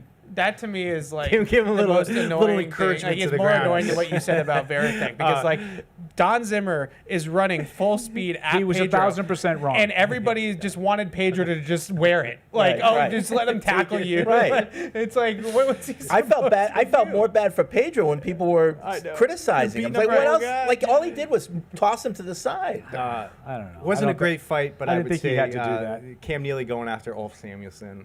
I kind of enjoyed that moment. Elf Samuelson just kind of turtled. It wasn't really actually a fight, but was it when Bird just pounded on Lambier? Oh, I just watched that one. That was good. I know Tony Maz had they had the tears yesterday. They had like some of these like fireworks. There was like fireworks in Boston history, and that was the Bird Lambier stuff. I was here for. I remember when Robert Parrish punched him. I was at that game. Parrish beat. That's why he said the many dirty exploits of Bill Lambier. Yeah, I was here for any of those. Any of those guys taking shots at Lambier. I would. So, in your youth sports history, do you remember any fathers getting in fights, like physical fights? Mike's father. Oh yeah, a couple times. A physical fight, yeah. I mean, yeah, he was. There was the headline in the paper the next day was "Fan Fight Mars Holliston Victory," and it was because I mean I think I've told this before. I was out with a broken wrist, drunken high school kids at a high school hockey game. AD telling them to leave. My dad goes walking by after a period. The kids are yelling. My dad went up into the stands to try to help them along the way, and then I didn't see what happened. I just saw like people rolling in the stands, and I'm like, oh, there's a fight going on, and then someone's like, it's your dad. And not my dad's probably greatest moment, but that's him, man. He's like a vigilante for justice. If there are kids like being rude and refusing to leave and disrespectful to adults, he's in their face. He's gonna get up in their face and have no problem. Okay, all right. He also got I think I told another one where like there was a woman changing her tire and there were like these guys like harassing her in Framingham, and he like pulled over and like started yelling at the guys to like leave them alone.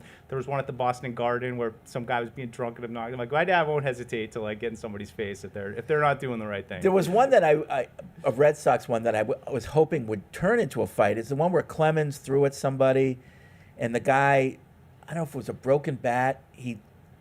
Clemens picked up a piece of the bat, threw it at the guy. That was Mets Yankees World Series. Yeah. That was one of the dumbest things I've ever seen in my life. Yeah. I was hoping that would turn into a ball. fight. Yeah, I know. So throwing the ball at him, like, why would you throw the ball at him? Right. I was hoping that would turn into a fight, but there's it didn't. nothing about it that made any sense at all. Yeah. What does he think? He's out if he hits him with the ball? Do you know the play? Like, yes. Do you remember? Yes. Like it was just quintessential Clemens meathead. Right. Right. I wanted a fight there, but it didn't happen. Never like Patriots stuff though, really, right? I mean, football, I know not a lot of fights, but there haven't been a lot of. Well, in the stands. Yeah. I mean, yeah. Well, some take your pick. I was just thinking like the Panthers practice where that was a melee broke out with Dietrich Wise. Oh God, that was bad. Yeah. Football is so you can't fight. It's like it's hard. Yeah, you got to throw out the joint practice fights because they're all like, that happens every time. The fights in football are all those like are he more was talking skirmishes. about snatching the chain, or like Mike Evans and Marshawn Lattimore. Like it's usually like a receiver in a corner that get too physical with each other over the course of a game Who's and the start guy? swinging. Cortland Finnegan. Yeah, Oh, that that's was a good always one. in fights. Yeah, he was Andre really Johnson feisty. landed a Yeah, really that good, really good punch too. Yeah. And then there are NBA fights where it's more like Windmill. people slapping each other. Ah.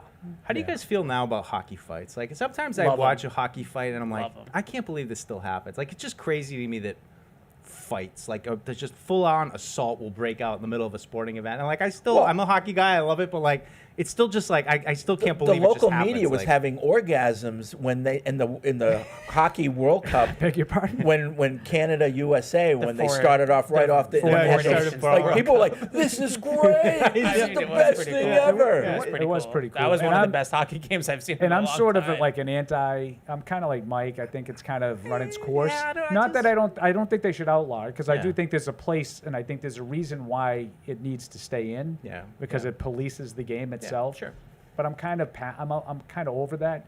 It's just Stan surprising. Jonathan beating the bag out of Pierre Bouchard when I was a kid, though, was like unbelievable. It depends on what the fight. Like when they just like kind of have a fight just to fight, it's not as fun. Right, but like we were at a Bruins game. I don't know if it was last year or the year before, where the guy on the opposing team just was going after Pasta, like just going after him. That's why you going can't after outlaw him, it. and then he ended up boarding him actually and hitting it, the numbers in the back right into the boards. And Trent Frederick just beat the crap out of the guy. You got to whoever the toughest guy you have has got to go and protect your style. Yeah, and it happened right in front of us. You would have thought that it was like gladiators in the and the whole stands were like rooting for Frederick to just bloodlust. Yeah, because Pasta's like literally like on he's still on the ice. Are you not entertained? I don't know if it was. It might have been Marchand. Jack Edwards. I don't know which one it was. And another right.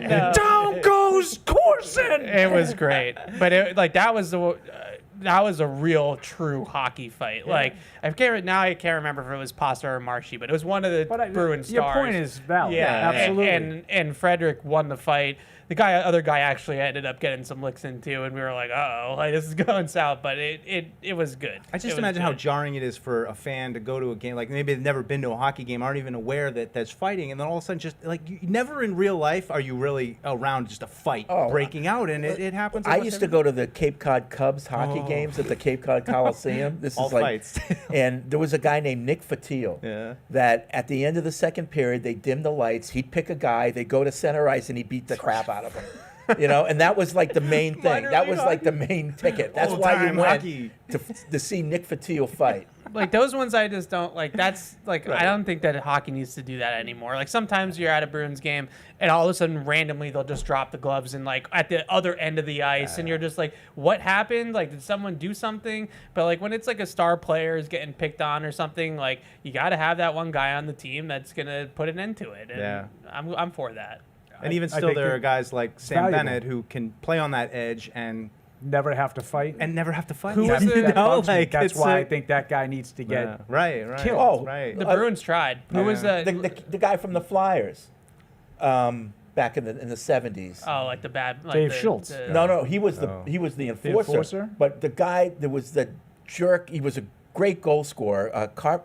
Bobby Clark. Bobby Clark. He was such a, he was a rat back in the day, and Dave Schultz would just stick up for him all the time, and he'd get away with it. Protection. That's the like Charlestown Chiefs. Yeah. The 70s Flyers. They didn't play hockey. Yeah, no, they were putting on the foil. They had a nickname, right? What was the nickname? Broad Street Bullies. Yeah, Broad Street Bullies. The Bruins tried to fight Sam Bennett. Yeah. I mean, the Panthers beat the crap out of him every time they play. But Sam Bennett like did something in front of the net last year, and he didn't realize it was Zadorov who was standing there. Who don't care. And so he thought it was somebody random, and it was Zadorov, who's like Chara's size, like he's 6'8", 6'9", and Zadorov just right hook to the face, and Bennett just went down like a sack of potatoes. And Panthers probably won the game like 5-1. But we knocked them out. Yeah. You get any more games? No, not right now. But in a row. but Matt writes in, going to the break on Tuesday, Paul, Fred, and Evan were answering a question about if they could go to any sporting event, what would it be? Some interesting Wimbledon and World Cup answers came from the panel, but Paul's sneaky, hilarious mumble just before the break was, I wouldn't go to that if it was in my backyard, about the World Cup. World Cup. Such an American, such an amazing comment. Love you, Paul. What is the fact that I'm Italian have to do with anything? I don't like soccer. Italy. What do you mean? I don't like soccer. I know, but it's. I think if the opportunity presents itself next summer to go to one of those games, I probably would take it just for the experience. I'm not exaggerating. There's nothing they could, unless they're putting an incentive, a financial incentive for me to be there. There's nothing that they could do. So to not have me even go. if See, like I disagree with you, Paul. I've been to a World Cup game. It's amazing. It's amazing. But it wouldn't be for me. Why? Because I don't have any interest. What about the atmosphere? It does nothing for me. All if right. I'm not like. So you're caring telling about the me game. that if like France and Argentina are playing here, and you have Messi and like the best team in the world in France, you have there's nothing about sports in general that attracts you to that. Like there's no appeal to go see the greatest soccer player of all time against the best team in the world. Like that's not appealing to you. No, like to me, for me, no. That's crazy. But it's like a moment. Like but it's not a moment for me. Okay. It's just like, I know I'm a lot on of your people side, that, Evan, but I am very strongly kind of like Paul. Like I'd be cool, but like after the first 10 minutes, I'd probably be like, I'd want to be, and like I'm like so deranged that I would actually feel guilty that someone who would really appreciate this is not getting the opportunity that I'm getting. That's how whacked I am. I just like 5 minutes in, I'd be like, I shouldn't. Someone else should be here. You don't see the the history of it. Like you don't see the moment of something like that. That's all. I don't have any interest in the moment. Well, that's kind of along what I did. We had opportunity to get tickets to the Messi game, and I don't really have any interest, but I have a friend who's a humongous soccer fan, so I gave them to her. And, I gave 2 to my cousin who played 4 years of college soccer at And Stonehill, they'll and appreciate his son plays now at the Division III level. It's a little They're different. going. You're saying the MLS is different than World Cup? They care. How so? But they care about seeing Messi. Do they? I thought this all started with the greatest player of all time. Like, is that not the, like? No, they care about magic. seeing Messi. I don't. Yeah. So I got them the tickets. It's pretty cool watching him run full speed with the ball. It's just like it's stuck to his feet. It's He's like, unbelievable. How does that happen? I don't know. He's just so much better than everybody else. Well, he's I've watched him like 3 times. Brandon writes in, what's up, PU crew, or should I call you sunshine.com with all this over-the-top positivity? That's fine. It's time to be positive. It's the offseason. Since the majority of the Patriots Nation believes this season should be a 10-win season or bust, I'd like to do a thought experiment in the opposite direction. What do you do if you're Robert Kraft and the Patriots only win 4 games again this season? Ooh. Because the context matters, I'll give you 3 ways the team gets to 4 wins. Scenario 1, Drake May's play plateaus or regresses and the offense struggles. Meanwhile, the defense is middle of the road to elite. Scenario 2, Drake May takes a year 2 leap, but the rest of the team around him struggles, leading to a Joe Burrow/Drew Brees-esque season for May. Oh, Drew Brees had some pretty good seasons. Scenario 3, Drake May goes down early and is out for the season, and the team cannot overcome it. That's the only one that would be okay. That would be okay? No, like, but you know, you're what I mean, winning like, 4 games. There's an excuse. The only one that would be an excuse is your quarterback got hurt. Jason Tatum's already out for the year. Can we just have one person? So the question is, what do you do in these scenarios if you're Robert Drake Kraft? May taking a step forward and only winning 4 games. Don't see it. Is really hard to imagine. That would be bad. Like even the Bengals still won. Like we're 1 game away from the playoffs last year. They win right? 9 games. Yeah. When it doesn't come into it. Drew Brees never had a season like that. You know, where they win 4 I get games. what he's saying about like the good stats, but bad team. But maybe like, they missed the playoffs, but not 4 wins. Right. I just, no matter how it actually looks and how you get there, it's going to be so hard to blow it up again. Like I can't. Well, okay, really so see And that's why the scenario. first one is the worst one. Yeah, so let's take scenario. No, it bottoms out. Like- He ain't. It's clear at the end of when we're doing this show at this time next year. It's clear that May ain't the guy. We're talking about Garrett Nesmeyer. That's the worst. Now you're in worst trouble. scenario that you can Now you're in possibly trouble. Yep. Now you're really starting over. Yeah. Okay. Because So- you're willing to maybe not overlook, but you're willing at least to pinch your nose and go forward with the weaponry around him. But it depends on him taking a step and then trying to make something out of it. If he doesn't, then you've got nothing. like right? anything else, though. all the free agents you brought in that are now like Right. a year in, so you didn't get that free agent bump, and now. But like anything else, the devil's in the details. Like, why did he regress? Yeah. You know, like what's going on here? And even like, even if you want to play the game of pin it all on Josh McDaniels, like, again, it's hard to say, like, year 3, we're going to have another system. I mean, what he had junior year, senior year, first year, second. I mean, 5 systems in 5 years. It's a really, really hard sell. And with scenario 2, it's hard for me to think that he takes a year 2 leap and they only win 4 games. It's not possible. Unless the defense is just horrible. I find it really Right. tough to buy that too. Right. Unless they're just falling behind and he's getting a lot of Right, but then did he really make the year Gardner 2 leap? Minshew stats. Like, so Yeah. it looks like he's making a leap. Yeah. But really he didn't. Yeah. It just shows how much focus of the season is on Drake May and how much not only depends on him, but just maintaining belief amongst the fan base right now, because people are generally positive on him. Maybe some more than others, but generally you feel like he had a pretty good year and that there's a lot of tools to work with. But even if he ends up just kind of being middling, and like even that it's going to be hard to kind of navigate. He needs to be a top 10 Do we bring quarterback. competition in for him? Like, are we having that conversation In if year he's 3? Just okay. I think you know, that's like, pretty premature to do that in year 3. I mean, it's hard. It's hard. It's nothing's ideal. Yeah. Yeah. Jared's in Ohio. Hey, Jared. Hey, what's going on? I got a bone to pick with you guys. Oh, yeah. Okay. Okay, you guys had on Pop Douglas back in March. Y'all had him on the show, and y'all was talking so positive and stuff and laughing in his face. But I've been listening to y'all the past few months, and y'all down him saying he's not a good receiver. Now y'all saying he's not going to make the team. Who said that? that? Why didn't none of y'all say that when he was on the show? We all said that he will make the team. Yeah. No. Greg Bedard y'all says that he's said not a lock to make the roster. We are not Greg. Yeah, but we are not Greg you Bedard. guys, y'all didn't say none of this a couple months back when he was on the show. Y'all didn't say anything negative to him. Y'all were just speaking positive. We're not saying anything negative about him now. Well, I don't think he's a lock, but I like him as a player. Greg Bedard says he's not a lock to make the roster. Greg is not sitting here. That's not that was Fred was reading a report off of one of our emails that Greg Bedard. They were listening to a Greg Bedard podcast where they said that It was one of the callers. That's actually a who brought- caller. A caller brought it up. We haven't said anything negative about Demario Douglas. I know, but y'all said he's not. Y'all can find better. He's not a good receiver. Why? No. Y'all said that when he was on the show and all. Y'all should. Who said he's not a good receiver? I don't know. I went back and listened to y'all. Can I talk? I went back and listened to y'all whole show when y'all had him on a couple months ago. Y'all was saying how he's a good fit for McDaniels' scheme and all that.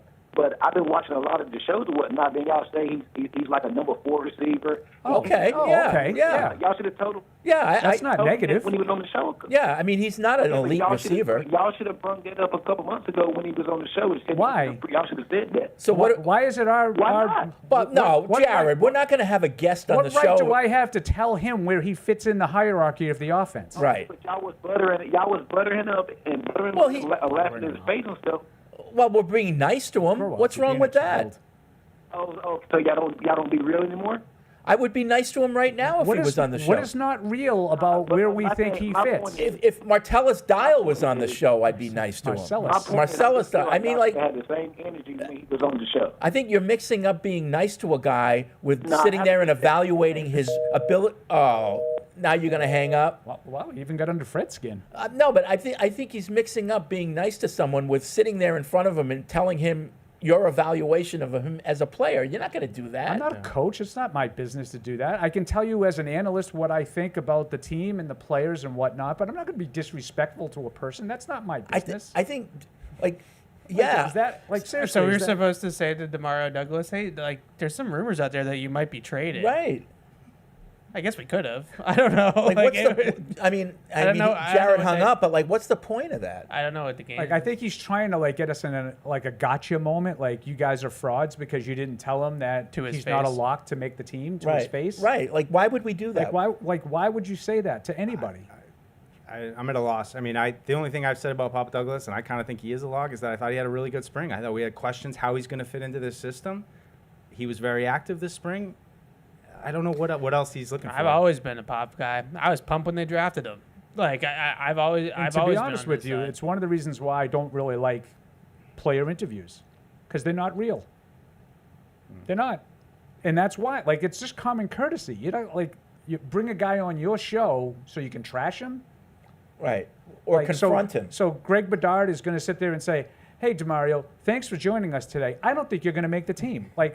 Why would Greg do that? That's not professional. Now, if you're talking with an established player, and there's trade rumors circulating, and he comes on, and it's not a team show. It's right. If you're the regular media, you should be asking those kinds of questions. You ask him, how do you react to the rumors about you possibly being traded? You should be asking that, but not us. But we also didn't say, well, you're clearly the best receiver on the team, Demario. This is right. We didn't do that. Right. I think we're asking him questions about his offseason. Of all the guys that you accuse us of flaming, I don't remember ever flaming Demario Douglas, but it's all good. He seemed pretty upset about it. I think he has a chance to be another one of these productive, high-volume slot receivers that Josh McDaniels has liked.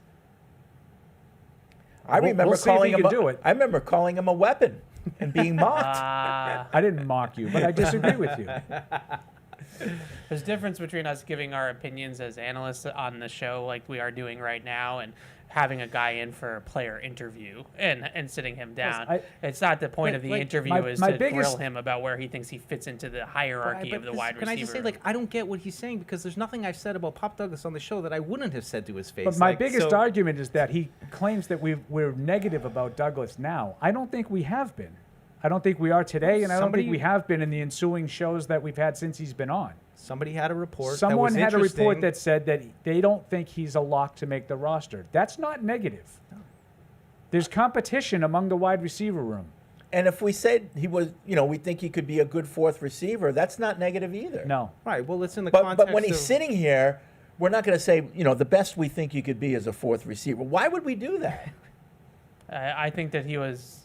We tried to explain that it was we're going off of Greg's reporting and not something that one of us said, and I don't think he was really comprehending that Greg is not sitting here with us right now. Right. So like, I think that's what And they were confused comparing about. between him and Mac Hollis, who's more of a lock. Hollins. Hollins, yeah. I don't know why I keep calling him Mac Hollis. Hollins Opus. Him too. Yeah.